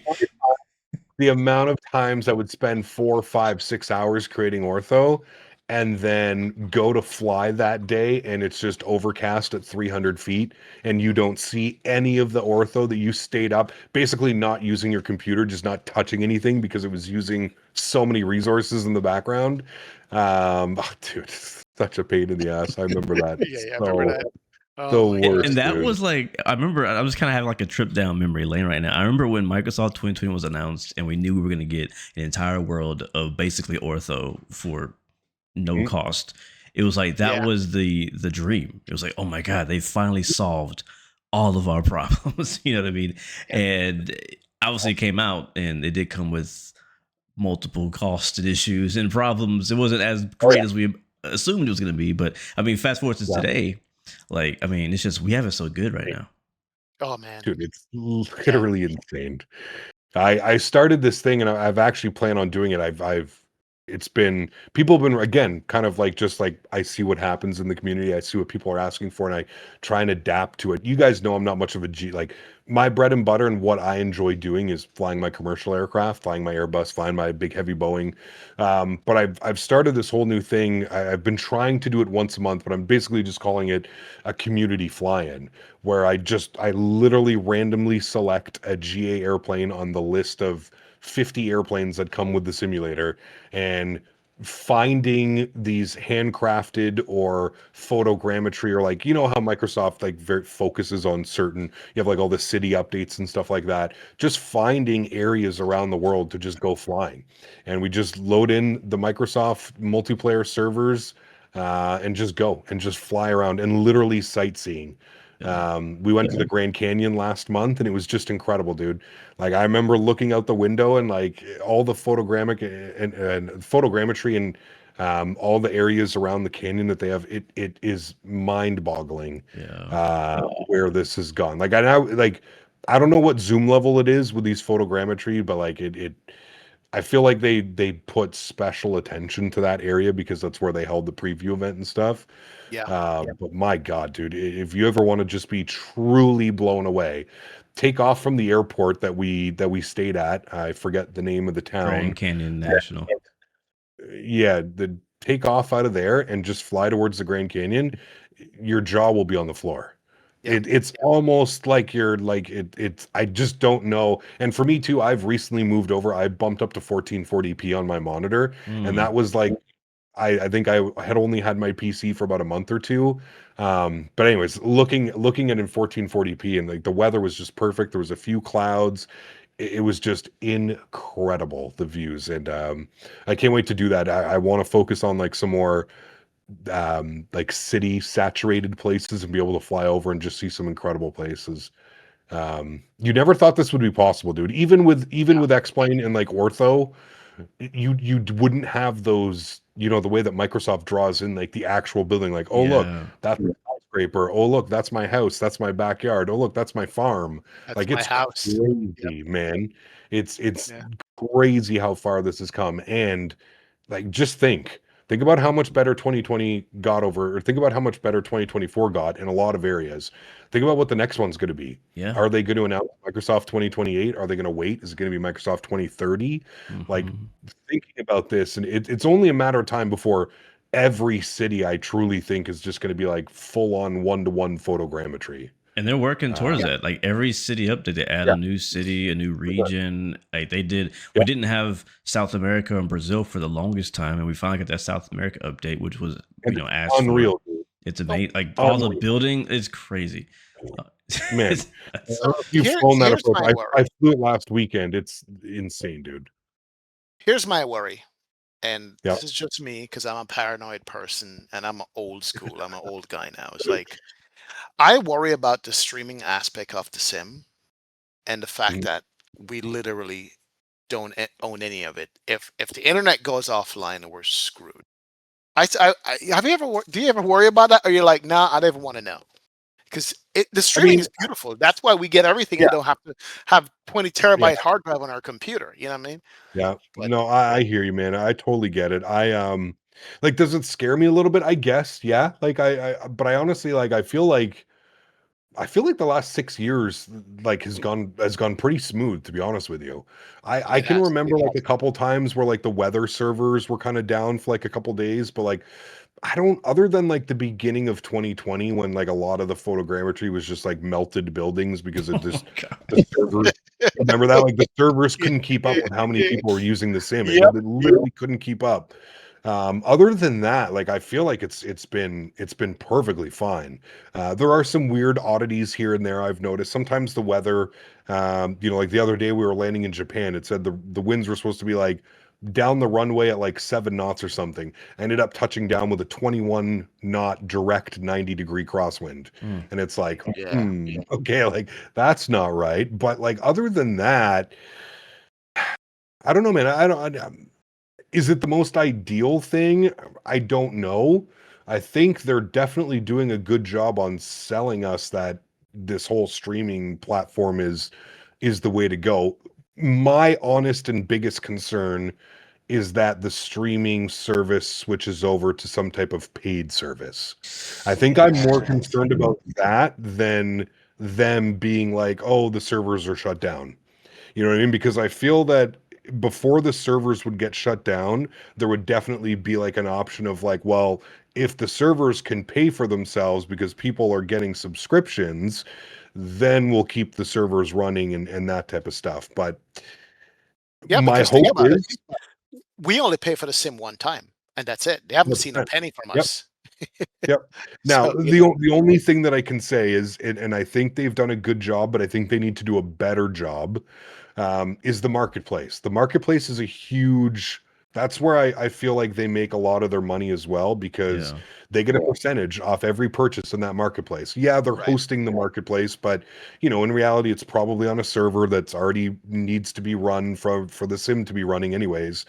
um but that's where I hope it kind of, yes, okay, every, let's say, 4 to 5 years we get a new sim platform.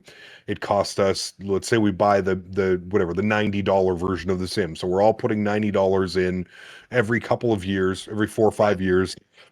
Are there enough users that are immediately switching, maybe not even immediately switching over, but within the first year, are there enough users bouncing over to make it viable? Yeah. You know what I mean? True. But yeah, as far as servers and like everything being kind of shut down, no, not really concerned about that. Again, more concerned that at some point down the line, when the hype maybe has kind of subsided a little bit, and flight sims kind of maybe back to the back burner as opposed to being like full force in the front. You know how people are, man. It's, Yeah. we see it all the time in stream. People are, we unfortunately, I think a lot of us, we live in this like give it to me now mentality where nobody wants to wait. Nobody wants, like, okay, cool, you announced a product, fine, let me know when it's ready. Do you know what I mean? Like, that's kind of like my mentality about it. Like, I'm not much of like I'm going to sit here and wait and talk about it and foam over pictures about it and go on Reddit posts or go into Discords and talk about it every, like that's just not, like I think we need to go to the point where um Microsoft can make enough money off of making all of these add-ons. Sorry, not them making add-ons, but third-party add-ons being sold Right. in the marketplace. They need to do a Right. better job.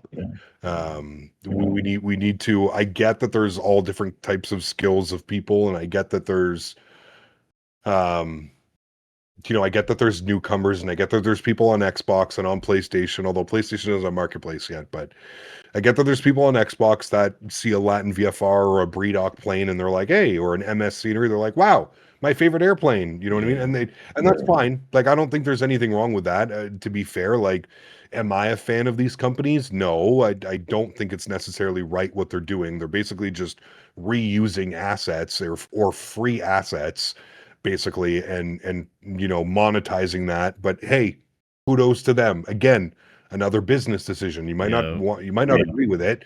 You might not agree with it, but somebody was thinking and somebody saw an opportunity and somebody said, "Hey, this Xbox crew, they don't have access to the iFly to the Phoenix, like they can't get these add-ons. Let me make an add-on." And so now I always argue, nowadays it's a little bit different because we have the likes of PMDG, we have any builds, you have these great developers that are putting out their airplanes in the marketplace and Xbox users can use. But the biggest thing was just concerning of the I don't even know where I was going this way. What was I talking No, about? no, no. You're talking No, the no, no. Look, marketplace and how they do I better. was thinking about the marketplace. What you were saying is that if we had a good kind of rating system, not just user feedback, but a good rating from Microsoft that says, hey, this is a tier one category or tier two Yeah, category, or tier three category, correct. it would be nice, Correct. right? So you Yes. know that, all right, I'm gonna buy a tier three product, it's not gonna be that good or something. I'll buy, Yeah. a C-rated 100%. product. I'm gonna Yeah. enjoy it for what it is, but I know that it doesn't have XYZ in it, you know, Yeah.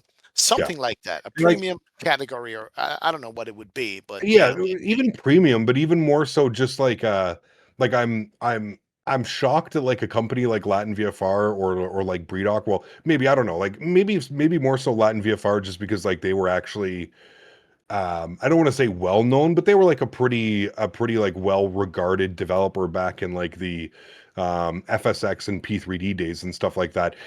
What shocks me is like nobody really wanted to step up and like take advantage of like being the Phoenix of the Xbox world, I guess, so to speak, if that makes sense. Like okay. why do you have to make like these basically copy paste, like you're just basically taking assets from all the assets that are available in the Microsoft SDK and like combining them together and kind of like making your airplane, you know what I mean? Um, why didn't you want to develop a quality product for the Xbox users, like, or the PlayStation users, or just the marketplace users, right? Like, there's some people that don't have access. Like, I've heard other people, you know, one of the reasons why people love the marketplace is because it prices products according to their region. Whereas sometimes that can Yeah, be a little didn't bit know that. different, right? Right, right. So it can be cheaper, let's say, for somebody that lives where the dollar isn't as strong as the US dollar. Well, it prices it in their currency, which in return can end up being cheaper for them than buying it directly from somebody for USD or Euro or GBP or something like that, right? So I know that's a big like benefit of the marketplace, and I think they just need to, as XP was saying, I think they just need to kind of. I feel like they're on the right track with the whole community voting. Like if you can rate a product if you buy it, but the problem with that is how many people are actually going to be buying the product and then go like leave a review, right? Like I don't know about you guys. Do you guys do that? Like I don't know if I've ever bought a product online or like and gone and left like a review of a product. Only if it's really bad, and I'm But just, I'm Yeah. I'm just angry. return it. It's Yeah, like yeah. an angry review. It's like I'm so mad. I gotta find a way to get this anger out. I'm gonna make a really Yeah, bad review. But yeah, I I don't never think I've really ever do. done it. Yeah. The only ever time I did that is I did that on X-Plane, and we all know how that. Well, if you don't know, I ended up doing that with SSG 747. Oh, jeez. Oh, I got I don't know if you remember that whole debacle, but they basically what happened is they had a version 1 and then they put out a version 2 of the airplane, and you could literally see on the 3D model in the version 2 where they just kind of fused the new section of the fuselage that they made with the old version 1 of the fuselage. wow. Like you can physically see it. And That's like I crazy. remember Matt Davies did a live stream on it, and I remember being there. Like I remember, dude, I was like almost peeing my pants. I was laughing so hard because like Oh he my was God. right there and he was looking at it. And he's like, you know, in his crazy, nah, mate, nah, mate. And he's looking at it, and you can literally see the ring where they basically what they did is they took version 2 and they rebuilt about the first, I don't know, let's say third of the airplane. So basically, like the cockpit God. got some new textures and reworked, but everything else was left. And you could see where in the 3D modeling they like physically merged the two together, and it looked like there was just like a band. You could see it like it once you saw it, you couldn't not see it. You know what I Man. mean? It was like those. And I remember going to the forums, and I remember being like pretty upset because this was before I was streaming. Right. This was I was spending a ton of money, and this was back in the day, like when X-Plane was still pretty expensive for your Yes. add-ons. And I Yes. remember they charged, it was like 40 USD or something, or 30 USD, which back then was probably closer to like 45, 50 Canadian dollars. And I remember paying, and I remember going to the forums and being like, guys, like this is crazy. Like you need to explain like what's going on and like why this is so similar to version 1. This does not deserve to have a version 2, especially if like we're physically looking at where you fused in your modeling, where you fused the old fuselage with the new fuselage. And anyways, they ended up getting me banned from the X-Plane Oh forums, my gosh. for like Didn't know promoting that. against Wow. their product or something. I ended up actually appealing it to the moderator who essentially gave the initial ban, because I was nothing but, again, this was well before I was anybody in the flight sim community. I was a complete unknown. Mm. And I basically just like proved it to him. I'm like, look, like I didn't say anything bad here. I was just asking exactly where the money was going to, because in my opinion, this is like a version 1.1. This isn't a version 2 coming from a version 1. This is like version 1 to 1.1. You know what I mean? Like there's nowhere in this that warrants a $30 price upgrade.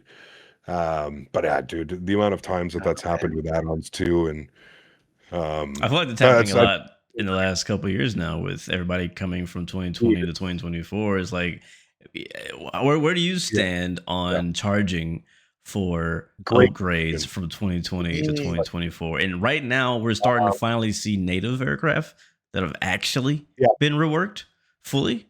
But I mean, before now, yeah. like, where do you stand on that?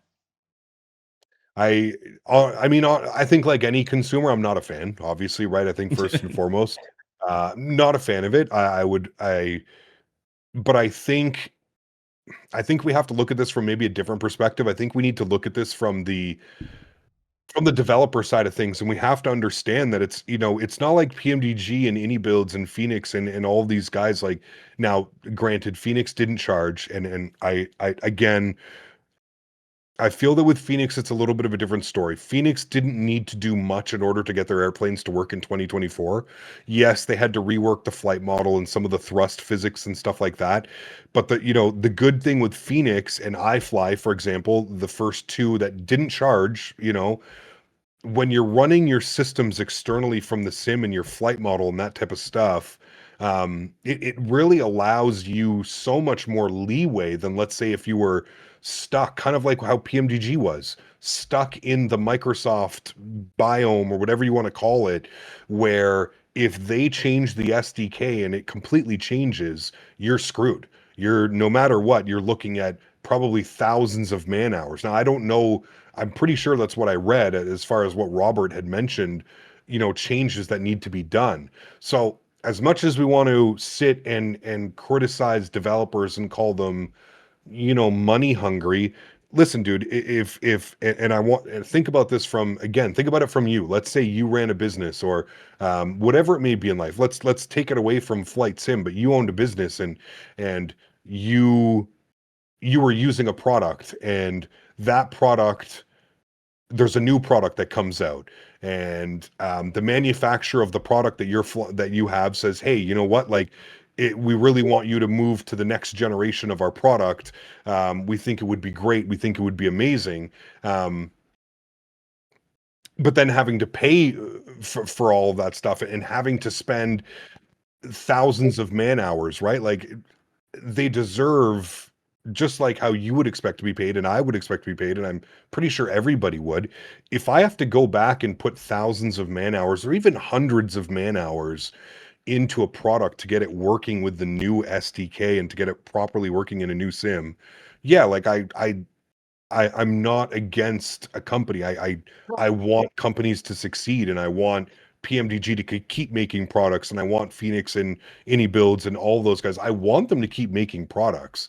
If it But means that they have to go back and spend hundreds of hours, then yeah, like I understand that. I do think that it's fair. I think what we need to do is really we need to speak with Microsoft about this and say, listen, if you want to bring out a new sim every 4 years, I understand that they aspect better of it. not. Yeah. But we have to keep the SD, like we can't be changing the SDK, man. We can't do this every 4 years where you put out a new sim and then we're waiting essentially a year or two for all the developers to catch up Yeah. to bring their products into. We're never going to get Right. anywhere, dude. It's Right. going to be the same A320, the same 737, the same 777 over and over and Yeah. over and over and over We're again. never gonna And yeah, progress. So I think everybody's gonna get pissed off, right? Everybody's gonna get upset because they're gonna go, screw PMDG, they're trying to steal my money, or you know what I mean? Like this, that. Yeah. so. I think I, Anybills did it the right way with the A300. So what Anybills did, if I remember correctly, they gave you a basic compatibility to 24 yeah, from 2020 with the A300. And then they yeah, took their time and go, if you want the full thing, here is yeah, an yeah, upgrade charge Yeah. yeah. because our time is New salt money. model, the I, new physics, the new lighting. Yeah, and I yeah. think PMDG could have done that and they Oh wouldn't have yeah. gotten the backlash they did. Yeah. Right? I Because I love the honestly, honestly, 737. Like you have to yeah, have that in the sim. yeah, absolutely. It's one of the But best airplanes. yeah, I think honestly what did it with PMGG was the wording.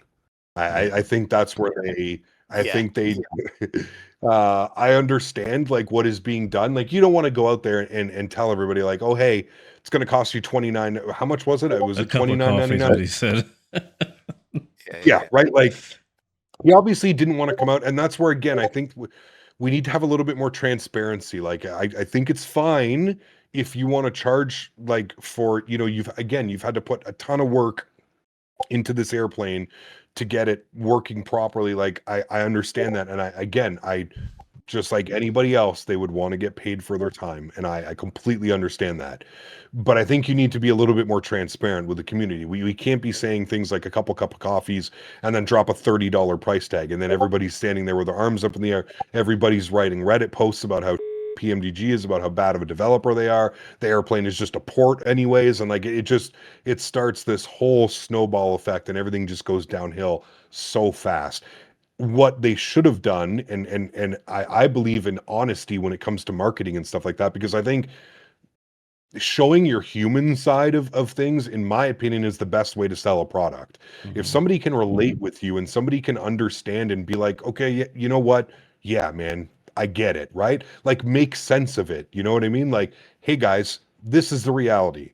Microsoft from 2020 to 2024, the SDK has changed so much that we've had to basically rewrite the aircraft. Yeah. That's all that needed to be said. We don't need a whole like we're building this from the ground up. It's things like that that people hang on to, and then when it, you know, when things get like that, a couple cups of coffee.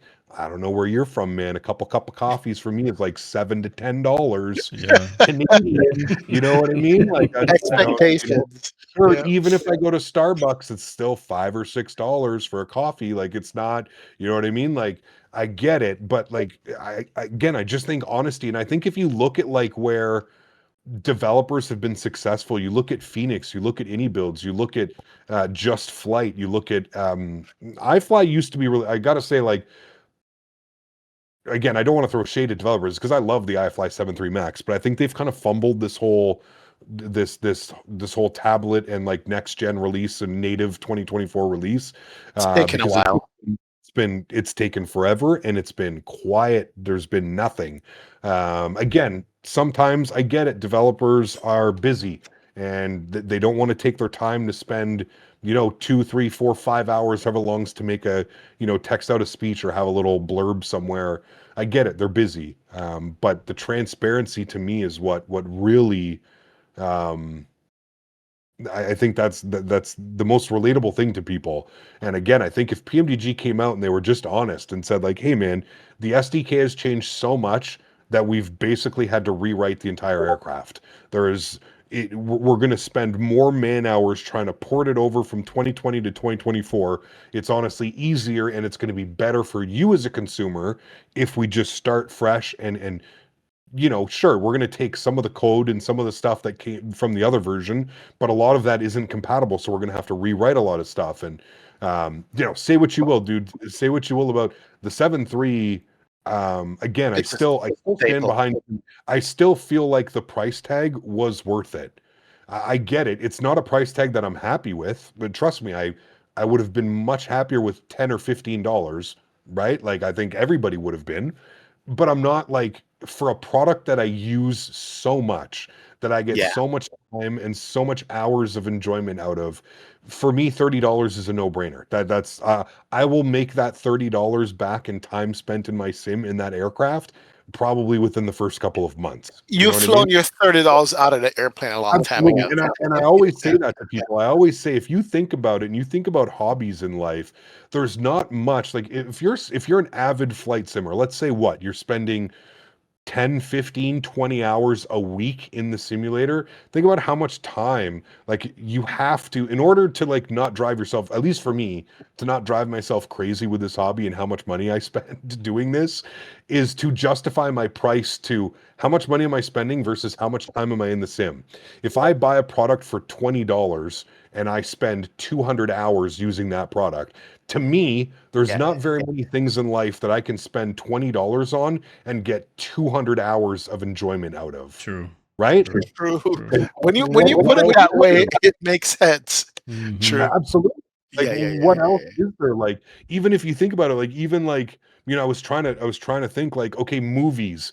You spend 25, 30. You remember when like One Blu-rays time. were a thing? Oh Yeah, man. Dropping yeah. 20, 30, $40 on a Blu-ray to come home and watch it 1 to 5 times in its lifespan. And it's Sure, done. there's movies I'm sure that people always go to, you know what I mean?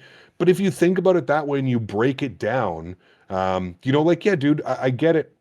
$70 for an airplane, expensive. But if you take that $70 and you spend 500 hours flying that airplane over the next year or two, what other investment of $75 will give you that much time, rewarding time back into it? There's not very many things in life. There Yeah. truly is. I love that You- perspective. You've Love that just given me a perspective. new perspective. I never thought about it like that. Yeah. That's good. Well, I've always said that. I've let me always ask said you that. though. Talking Yeah. about expectations, Mhm, Vector mhm. 787, are they Yeah. giving us too much I'm expectations? Or what do you think about the Vector 787 and what they've promised? It's going to come this year, it's going to be study level or whatever, high fidelity, yeah, and nothing to show yet. What do you think? I I'm excited, man. I'm optimistic. I'm optimistic as hell, to be honest with you. They've certainly promised a lot. Hmm. Especially now coming out saying that I think they're coming out with the Dash 9 first, Yep. and then the Dash 8 and the Dash 10 are also coming down the line, which is, I mean, if we're a 787 fan, I love the 787. I know you guys do as well. So, I mean, you have to be excited. You have to be excited, but also I think with the same thing, and like many of us are hopefully learning to do, you have to suppress that excitement a little bit. Yes. Um, Yeah. we had $1 for every time we've heard something get announced, and oh, this is going to be the next groundbreaking, this, that, etc., etc. We'd all have quite a bit of money. Well, maybe not. We'd have a couple dollars, but there are other products that have done this exact same thing and have failed miserably. I hope that's not the case with Yeah. Vector. I truly hope that they can deliver something, because as we were speaking about earlier, the 787, man, like how have we gone 6 years of Microsoft without a proper 787? I don't even need study level. I think Just anything. that's it. I never flew the Quality Wing 787 for P3D, but I know a lot of people really enjoyed flying that aircraft. I mean, every streamer that streamed P3D when P3D was a thing had the 787, right? Yeah. Uh, yeah, boggles my mind, and I truly hope that they can deliver on that product. Again, very optimistic. They've set the Fingers bar crossed. high, and I They feel they just the same as have. you. But yeah, Yeah. They absolutely have to know this because I Oh, there's no way. I haven't seen a developer this confident in what they're making in a long time. Yeah. And it just basically it sets them up for failure, honestly. Like if they Yeah. would have came in a little bit more humble, like, yeah, we're making a 787, we're Yeah. gonna do our best, and then blew us out of the park when it came out, like that's one thing. But they're like, Yeah. expect this. And so we're gonna, and the flight sim community, you know how we are. We're gonna expect this and more. we are. We're gonna expect, Yeah. and so I'm scared to say this. Do you know what kind of reminds me of? No boy. Bluebird. The whole FS Embraers. Oh yes.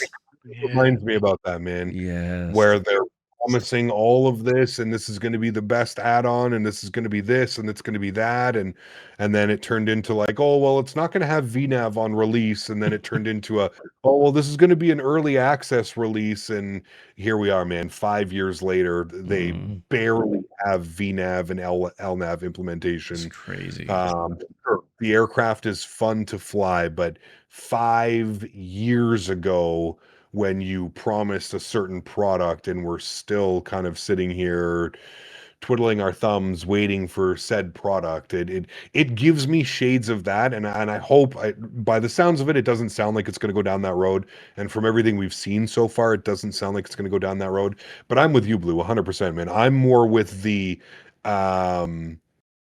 keep the it's okay to be confident, it's okay to be comfortable in what you're doing in the product that you're making, but at the same point, you got to stay humble. Yeah. You have to stay humble, because the second you lose the humbleness, then it becomes cockiness, and then the cockiness turns into well, we know better than them, and well this is how it's going to be instead of this way. And let's be honest, man, like, I don't think there has ever been a single third-party add-on that's come out that has been, oh, this is perfect. You know what I mean? There's always a bug. There's always, whether it's a small bug, a big bug. You see it with scenery all the time. Version 1 of a scenery comes out 24 hours later. Version 1.2 is out. Yeah. You know what I mean? Because there's certain things that were found when you can do as much internal beta testing as you want until tens of thousands of people are out flying this in the wild. Yeah. You're not going to get a true feedback of like, oh, well, I mean, we've seen it before, like a random iCow code will crash an FMS. We've seen it, right? Random stuff like that, because none of the beta testers decided to fly into this random airport that Joe Schmo from Arkansas wants to fly into. Right. You know what I mean? Yep. And it just ends up being like XP gets the flow completely backwards and borks something up because I didn't read the manual. It happens because they're used to doing it a certain way, and then here I come, like, no, I'm gonna do this first. Leave that for last, and it's like, yeah, I can't do that. That's true. Absolutely, but I'm hoping for it. Dude. Yeah. I'm a massive fan of the 787. I just got to fly on one actually across the Atlantic. That's right. So I'm excited for that. Let's switch there. You went to FS Weekend. How was that compared to Flight Sim Expo? Yeah, how was that? It was great. It was great, man. It was definitely a different experience. It reminded me a lot of Houston. Remember when it was in Houston in the in the museum? Very, very, very similar vibe. So My only thing, and I again, I would actually say this is probably more of a compliment more than like a negative. It was too busy.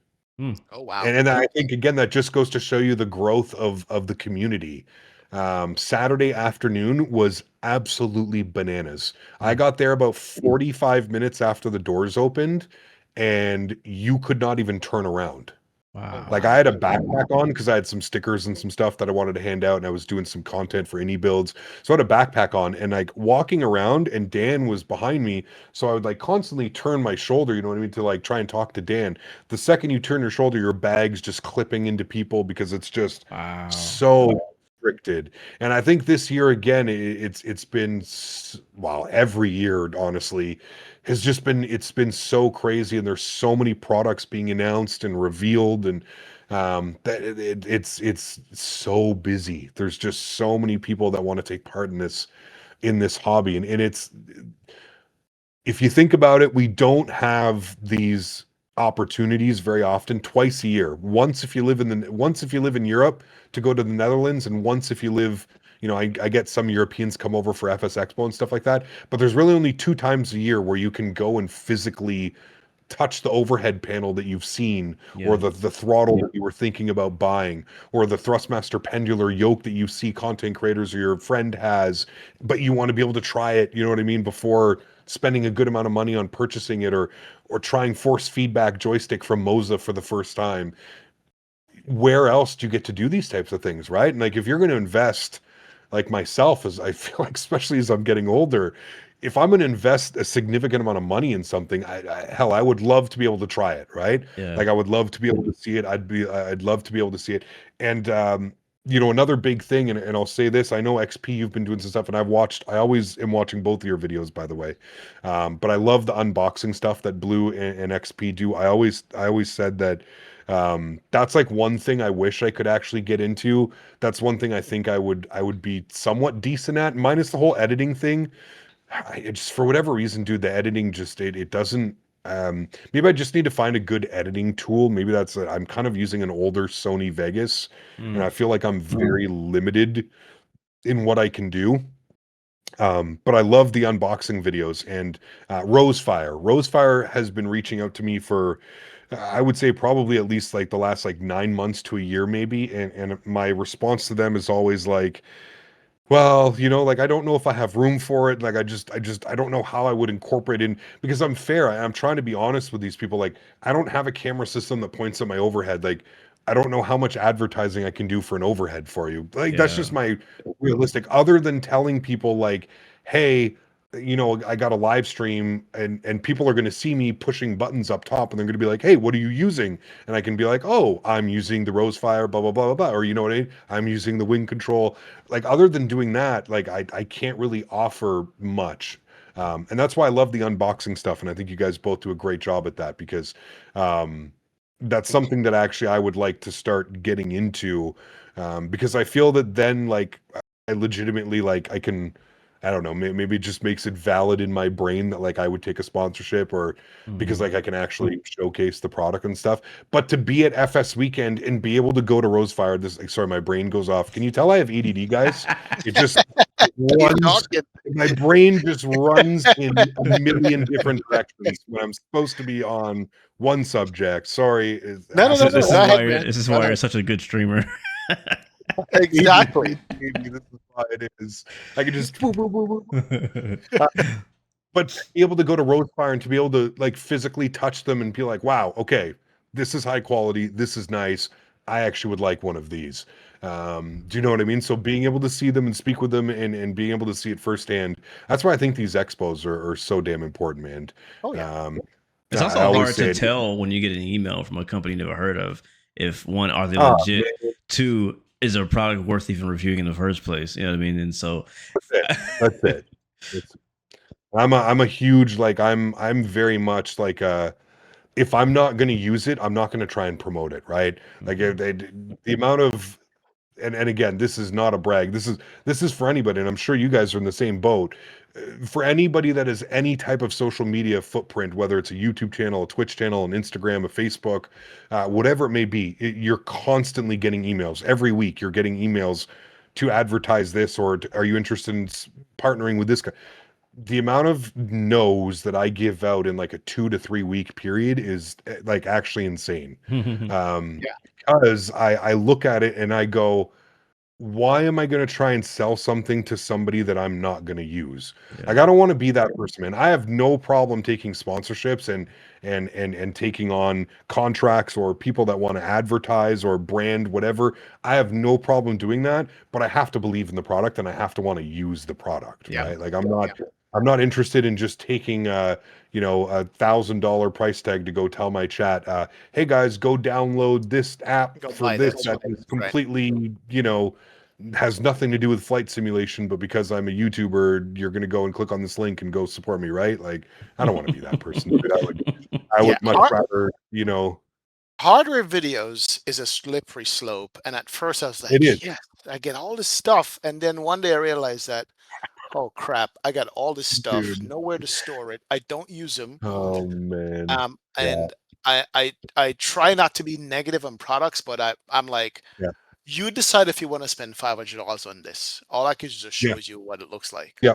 You know, Honestly, man, that's kind of been yeah. my motto lately, XP. I think you nailed it Yeah, with that one too, yeah, man. Like, I've been trying to tell people, and I think like sometimes I think like it's kind of weird, man. Content creation, I feel like live streaming used to be like this thing that like people would like honestly like look up to and be like, wow, like I wish I could do something like that. And I wish like that's how I started anyways. Like I used to look at Jeff and Matt and Chewy and I would be like, man, like I want to be like that. You know what I mean? Like I want to have an audience. I want to have people watching me do this. Like I think that this is something that I would love doing. I feel like lately, and I don't want to even say lately, like I feel like it's been happening for the last couple of years is like the second you're a content creator and you have an opinion about something, it's like you can't have an opinion about something, whether it be good, bad, on the edge, in the middle, whatever it may be. I I always tell people and I always tell my chat, like, even if it's a paid sponsorship, like, I'm giving you my unbiased review on a product. What I want you to do is I want you to take what I've said in my opinion on a product, and I want you to form your own opinion on the product. Like that's the biggest thing that I can tell people is like when it comes to these product reveals or product reviews or ad placements and stuff like that. People tell me all the time, they're like, Cap, like, what do you prefer? Do you prefer the Thrustmaster Airbus pack or the Winwing Airbus pack? And it's like, well, guys, I've only ever used the Thrustmaster Airbus pack, and for me, it works great. I've never used the Winwing products. You know what I mean? Like I can't sit there and tell you, oh, go buy Thrustmaster because I'm sponsored by them. What I Right. can tell you, I've only ever used Thrustmaster because I've been sponsored by Thrustmaster. I don't have a sponsorship with Wing Control, and they've never reached out. I've tried. You know what's crazy actually is the amount of emails I've sent Wing Control to try and get them to work with my channel is appalling. That's actually surprising. That's very They, interesting. yeah. I think a lot of it has to do with the thing with Thrustmaster, right? And it's not so much like sponsored by Thrustmaster. I'm a brand ambassador, Right. which however you want it, it could just be fancy wording. I like to think it is as fancy wording. Yeah, man. The internet thinks that we all make $1 million from everything, you know. Oh yeah, dude. The Oh, amount yeah, of yeah, times people said like, "Oh, I'm a paid Microsoft shill" or like something like that. Listen, if I was on Microsoft's payroll, I wouldn't be living in a 2-bedroom apartment, paying $1,000 a month for rent. I would be somewhere that you would know, essentially, right? Like you There would be know signs. There'd be signs. exactly. Exactly. Hold on, guys. Let me walk into my 787 simulator next to my A320 simulator. Right? Yep. Like there would be signs, dude. Like, no, man. It and honest to God, and I will say this. The reason I've been getting a lot of questions lately about the whole Thrustmaster sponsorship, ambassador, whatever it may be. And a lot of people have approached me and asked me why I haven't gone to Wing Control or why I haven't gone to Moza or why I haven't gone to one of the many other peripheral guys out there. And I always say, like, for me personally, like it's more of like I don't want to say it's like a loyalty thing, but at the end of the day, Thrustmaster was the first brand, like major brand. I consider them a major brand.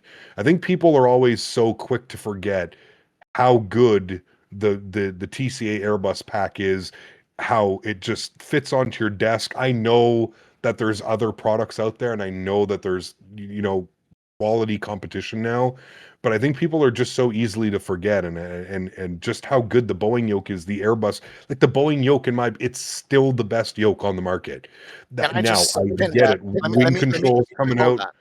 Let me pin Yeah, that. The Pendula yoke from Thrustmaster is still the best yeah, non-force feedback yoke on the market, hundred period. percent, Nobody else come hundred close. percent, Just say that, but go ahead. 100%. Yeah, yeah, you're right. Yeah, no, 100%.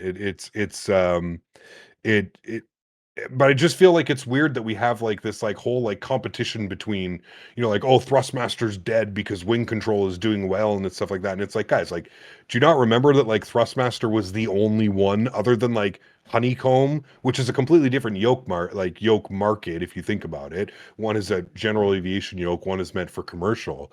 But like I think people are just so quick to forget like how Thrustmaster dominated the market for years, before like wing control kind of came out and is now kind of here, right? Like it's it amazes me how people like forget that. But And again, also, sorry, my ADD brain going a million no, places. and But I was just saying I'm quickly, cutting you too. yeah. But this is your livelihood, and if somebody is not working Well, with you, why would you throw away somebody else who is working with you? You know what I mean? exactly. And I think for me, like, sorry, going back, ADD brain, for me, going back with Thrustmaster, the first ever company that like reached out to me and was just like, hey, we love what you're doing. And I remember when it started, man. I met them in 2019 in Orlando, and I scheduled, before we went down to Orlando, I reached out to them and I scheduled to have like a 15-20 minute meeting with them after the expo on Sunday. So they were nice enough to give me 15-20 minutes to basically pitch my YouTube channel. Now remember Wow. this, at the time, 22,000 subscribers, 23,000 subscribers. So like nothing when you think about it, like nothing, In nothing, right? today's Like when it, terms. Yeah. well, yeah, exactly. When everybody's got millions of subscribers, um and I remember having the conversation with him, and it was so good. And I remember coming back home, and I remember being like, okay, like, this is going to be the first brand, this is going to be the first like major thing for me. And I remember nothing, radio silence for like 6 months. All of a sudden, I'm doing a after dark truck stream, American Truck Sim, and I have my Logitech wheel and joystick set up. And I'm driving along, whatever. I stream for 2.5, 3 hours, finish the stream, um, go open up Discord, and I see a message from my contact at Thrustmaster. And sure enough, in the message, it basically says, we can't have you using Logitech products when you're a fellow Canadian and this close to the Thrustmaster headquarters. What's your address? We want to send you a full Thrustmaster. We're going to send you some joysticks. We're going to send you some rudder pedals. We're going to send you a steering wheel. We're going to send you, and dude, like, and for like way back then too, like being so small and like, still not even doing this like in a full-time situation, and just like kind of like winging it and just week by week, and like, oh, I'm going to stream on Wednesday, I'm going to stream on Friday, I'm going to stream Sunday. It was huge. It was such a big thing. And I remember being like, holy shit, like this is my opportunity. And I remember speaking with them at the expo, and I remember them telling me again, like the main thing for them at the time was the natural integration, the like not being like, hey guys, this is my Thrustmaster steering wheel, go buy a Thrustmaster steering wheel. Like they didn't want any of that, right? They just organically wanted me to put me using their products on camera. And I was like, this is the easiest, pardon my language, right? I was like, this is the easiest stuff ever. You know what I mean? Like this is awesome. Like I get to use these, and like they didn't cheap out, dude. Like they sent me like a $1,500 wheel setup. Like Man. I'm coming off of like a $200 Logitech wheel, and these guys are sending me like full on truck like wheels and Snapco like things and rudder pedals. And they put me in contact with Next Level Racing. Next Level Racing started sending me Wow. Well, cockpit things. And dude, let me put this out here in public, and I don't think I've ever said this in yep, public. You are the one who got me started in product content creation with Thrustmaster. At Yeah. Flight Sim Expo, you pulled me aside. You're like, hey, my contact at Thrustmaster, here's XP. His Hmm. channel is doing some stuff. He's doing great Hmm. numbers. You need to talk to this guy Always, right dude. here. You're the one who did that for Oh, me. I never forgot like I that. always say, man, You know, you know I what? was like, holy crap. I You know, always look out for, like, it's the thing, like I said, like I've always been fans of your channels, of blue channels, of there's so many people that I'm fans of, and I know like it sounds weird as like a fellow content creator, because I like, you know, it's funny, like you asked me about like burnout and stuff like that. You know what you know what I find out I get, like, is sometimes like I find it difficult to spend time like I'll turn on a stream and I'll watch the stream, and I find it difficult to sit there and like engage myself into the stream. I've never had that problem watching like you, Blue, V1, Flight Tech to Sim, CST. Like I've never had problems just kind of like hanging out in the stream and just like listening to the conversation and what's going on. Sure, like I might not be 100% engaged in what's going on and watching, but like I have it up and I'm listening to it while I'm, you know, either prepping for my streams or whatever. It's always been that way. And it's, you know, I think people have this like weird fascination that like content creators can't get along, or Yeah. that like we're enemies, or that we're always in like constant competition with one another. And like, honest to God, man, it couldn't be further from the truth. Like, listen, dude, when I first started doing YouTube, I was so concerned about the numbers, I was making myself sick. When Mm. I yeah, first started, like, and I started going full time, I was like, I only gained 11 subscribers this week. Like, what did I do wrong? And like Mm. all this stuff. Now, man, like, honest to God, like I can't even remember the last time I looked at my YouTube subscriber count. Mm. Like I just don't look, because like I find like it's like you're doing flight sim. Not only am I doing flight sim, I'm live streaming flight sim, which is probably like the bottom of the barrel for like what people are going to click on, because we live in a society where people want their little 5 to 10 minute segment of the video, and that's all they want. Yeah. They don't want to tune in and watch some guy take off from Boston and land in St. Martin 5.5 hours later. Like Yeah. most people don't want to watch that. And I get that and I understand that. But that's kind of like the thing when it comes to flight sim, is it's such a niche hobby, man, because there's so many different people in it, right? There's people that want the 5 minute video, there's people that want the 3.5 hour to the 7 hour stream, and there's so much variation um yeah. between it. I think that's what's you Yeah, know, look, I don't understand. your audience will find you for what you do. And if you Exactly. try to be Absolutely. if you try to be anybody else or anything else, you're not going to be able to Yeah, last. You'll be fatigued and ab- stressed. And I think absolutely. that's it. Now we have so many different streamers and content creators in the flight sim, and that's kind of what it's turned into. And I don't think it's necessarily a bad thing, but every streamer, every content creator are attracting people that relate to them. You know what I mean? Like people who can relate to you are coming and watching your streams. Like you're their favorite streamer. They may watch Yeah, XP or me or somebody else for like a few seconds just to show some love, support. But yeah. like you're the one that they mainly like to watch. And every streamer has that thing that like I like talking like I, Owls, for example, where like he's younger, he attracts the younger audience. Like they're not gonna want to watch some certain other streamers. Like think of some of the older guys, like 757 Fly, for example. Like love the yeah, yeah. guy, but just not everybody can watch him because it's a different style of gameplay, 100%. different style of presenting. And so we all have our different people who relate. Like I always talk about XP and how he attracts like all of Florida and all the Jamaicans. You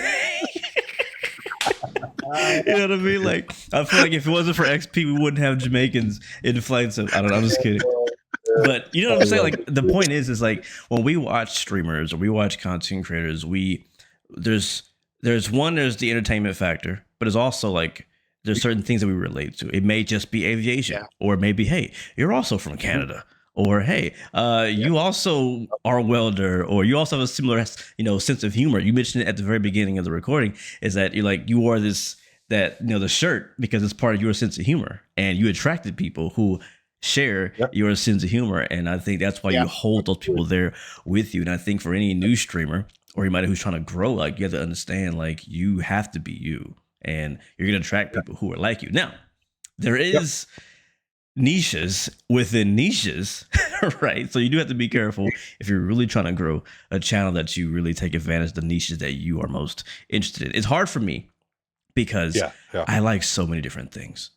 And yeah. I That's finally what's good surrendered. growing your channel though, man. Mhm. Like that's the best part. Like I remember, dude, like even I was looking at both your like stuff. Like it's like what you've done is like you can't like I don't think like you've inserted yourself into so many different lanes, and I think you're doing it right. Like if I could go back, I would do what you're doing, Blue. Like honest to God, man. Like if I could go back and I could like, I wish I had more interest. Like I wish I could do the train sim because I feel like it pairs so well with like the flight sim. But then there's also like the other complete gameplay or the unboxing stuff that like XP does. Like those are certain things. Like never change those things. Always, I think it's so important. The one thing that I regret is backing myself into the corner of like, well, I'm a live streamer. Do you know what I mean? Like Mm. that's my only regret. I wish I It's had. no, it's never too late. And I'm going to say this. Yeah, I think yeah, if you did unboxings and just short product reviews, yeah, a whole different set of audience, because what it yeah, is when a product comes out, I just don't watch one person. I Yeah. watch five different people and I get a whole complete picture versus just one person's opinion, yeah, yeah, Yeah. Yeah. right? yeah. So somebody might watch me, somebody Yeah, might watch Blue, but I want to see what Captain Canada's got to say about it. What is his take? right, You know what I'm saying? yeah. And you're going to be different from all of us. So I would Mhm. advise you, man, if it's something that you think you could do, the product you could show, even if it's one time, let them know, hey, man, I'm just going to show this product one time, make one video, and spend 5 to 10 minutes at the Just something that I most. like doing. Yeah. That's it. XP, That's it. XP, share your brief story of how you kind of got more into reviews and video making, because XP had the exact same mindset as you, Captain Canada, not too long ago. He was like, I'm not making a single video. I hate video Yeah. editing. You know what I mean? Like it was a very similar thing. And eventually he found a A process workaround. that worked for Okay. him. Like he literally edits videos at work in his work truck. Like that's Where's my boss? My boss is watching. All right. So check this out, right? The reason why you're not into video editing is because you got to Yeah. film it. You got to upload Yeah. it to the software. You got to watch it again 3, 4 times and start cutting Yeah. this thing down. Then you got to add intros or music or whatever. By the time you're done, you've watched the video 10 times already, right? Yep. And It's for taking you me, half a day. exactly. So Yeah. what I realized was I film with my phone mostly, my iPhone. It's got a Okay. good camera Yeah. on it. And Yeah, I absolutely. realized that the iPhone has a built-in editing software that I've Okay. become good at using, and it's convenient Okay. because I have my phone in my pocket all the time. So if I Yeah. have a 50-minute All the break time. at work or my lunch Yeah. break, I'm on it. Yeah. And Smart. at first I used to worry about, damn, Blue stuff looks so damn good, and he's got all these intros, and I'm like, no, I'm not competing with Blue. I'm doing for me and Yeah. my audience what they like Yeah. to see, and it can be the same Absolutely. for you. It doesn't have Yeah. to be what some other high production person with a $10,000 camera, and nah, man, people just want to hear your opinion on it, and even if it's just one take, I That's think you true. can do it, bro. It is I true. think yeah. so. I It think is so. true. Definitely Yeah. something that I'm considering in the future. Like I said, Yeah. I'm always considering that what can be like the next thing to go. I think I'm always constantly thinking like what where are we going to go? How's this hobby going to go? What are we going to do? For me, Right. I would love to get into doing some type of like ATC. Ooh. Really been thinking about that lately. That I think the wait times are finally like a little bit more normal. I think it's a little bit easier to get on to certain ARTCCs and stuff like Right. that. Right. Obviously stay away from Boston, LA, like those types of places, but there's smaller places that I'm hoping at least like if I were to, let's say stream it or something, like even if I'm out in the middle of nowhere, whatever, being able to stream it and hopefully that would generate people wanting to come and fly, right? Yeah. Because Yeah. flying tonight, I'm going to be controlling wherever. Ottawa, Toronto Tower, Toronto ground, we come fly, you know what I mean? And Yeah. hopefully get slammed with a bunch of Yeah. people, and then that gets you through the whole process of moving your way up. I think That's Mickety something that I would love Mike to is do. a good product of this. Like we've seen him Yep, go into the controlling and absolutely. streaming it, and like it's really enjoyable to watch. His viewers are loving watching Yeah, it. He's getting traffic, and I know for sure that it would work out really well for you as well. I Yeah. wouldn't have the patience for VATSIM. I would yell at people. Yeah, well, and I mean, you're hitting it on that one as well, man. Well, that's part of the Because like fun. that, like, yeah, it is part of the fun. I agree. Like, it definitely can be. Think of letting the problem controller.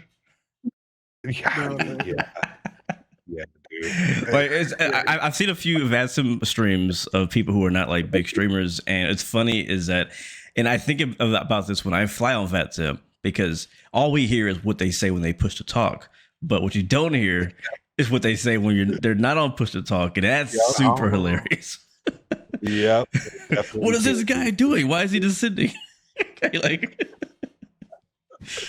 I didn't clear the land. Oh my gosh. Yeah. Wow.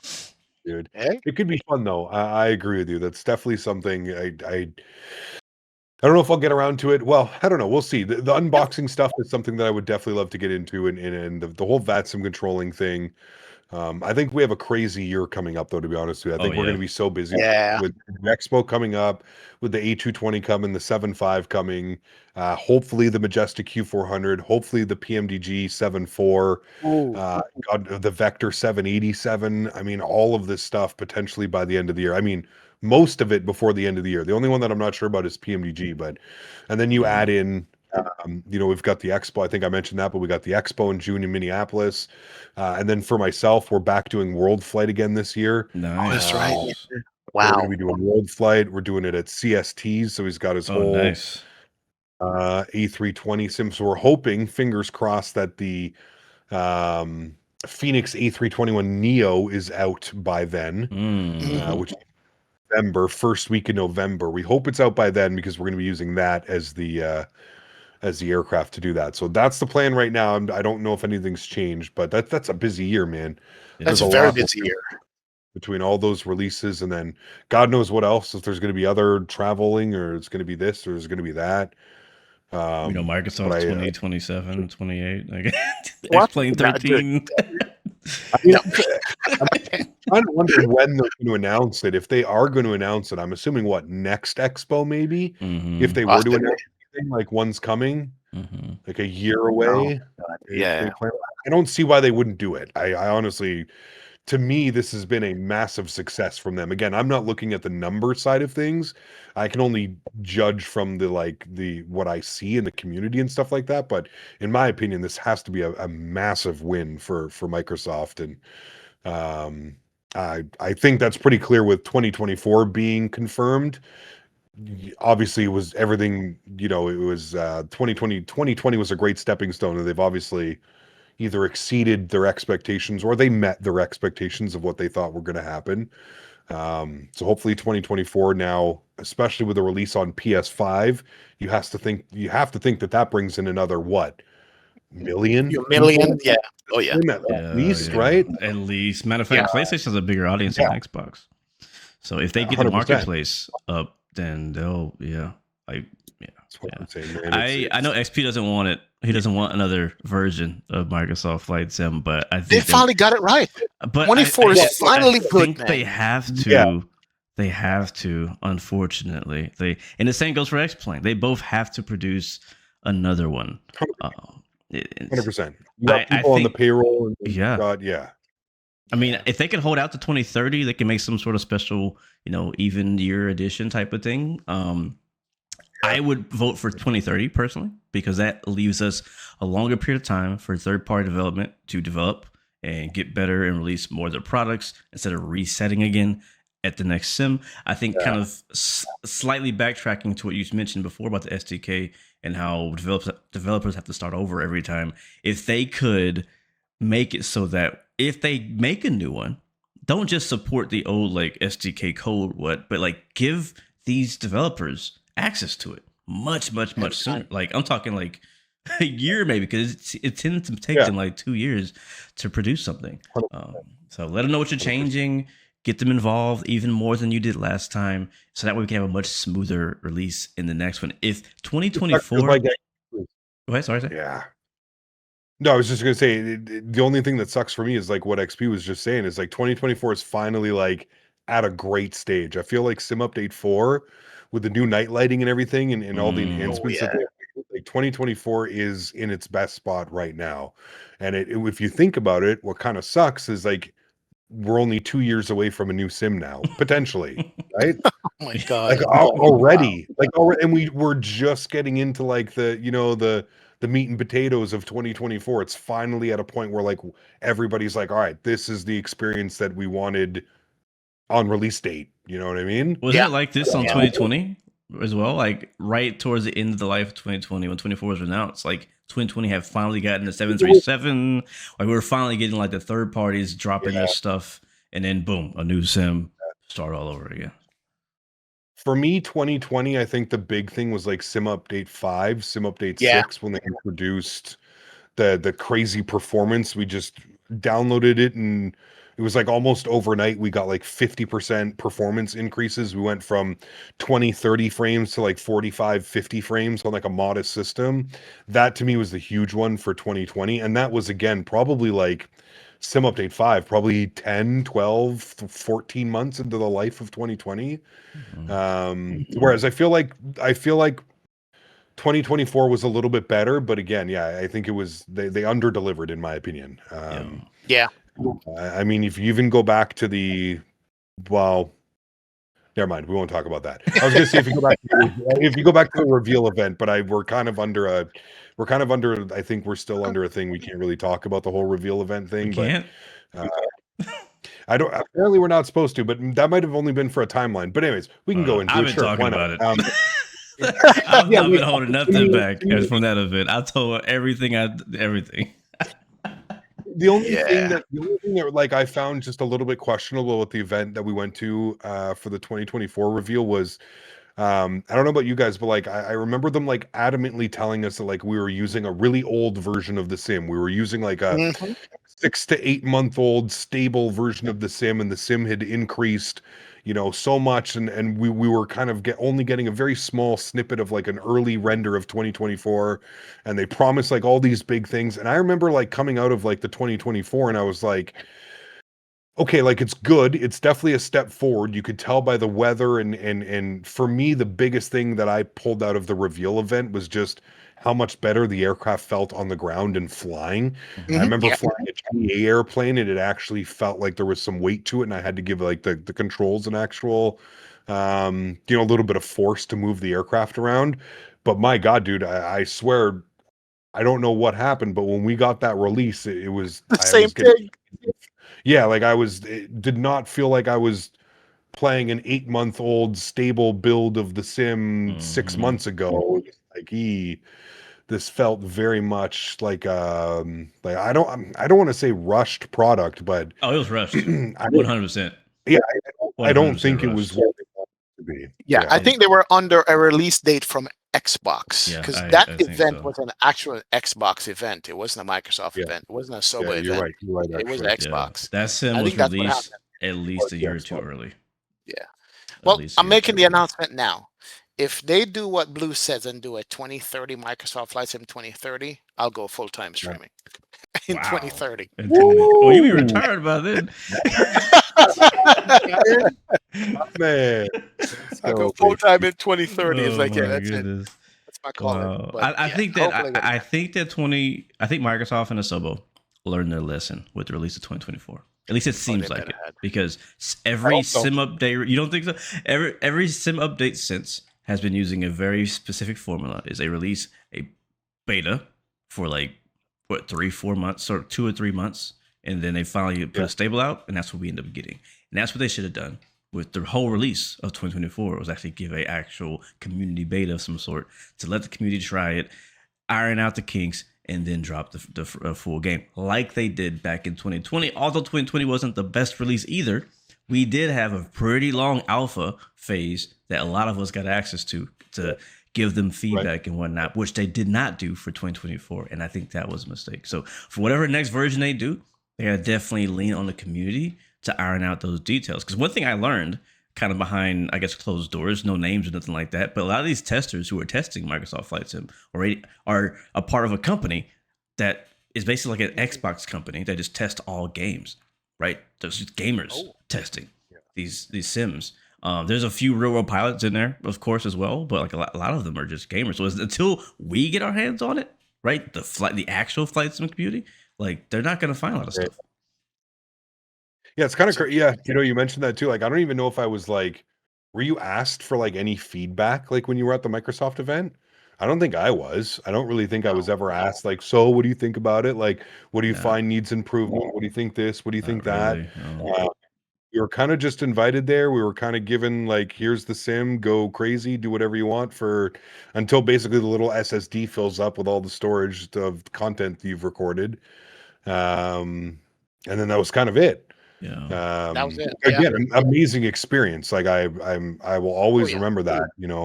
I wish we could have all been there together, man. That's the only thing is I understand why they did it. I understand that they had to split it up into different groups because it just, you can't just bring 100 people there and have 100 computers running the sim. And like, I get it. I understand that, but I just wish it was, wish like they could take like I guess maybe they don't know, but I guess they could like take like the people that like, hey, like I actually know this person. I know this person. I've known this person for X amount of time in the community.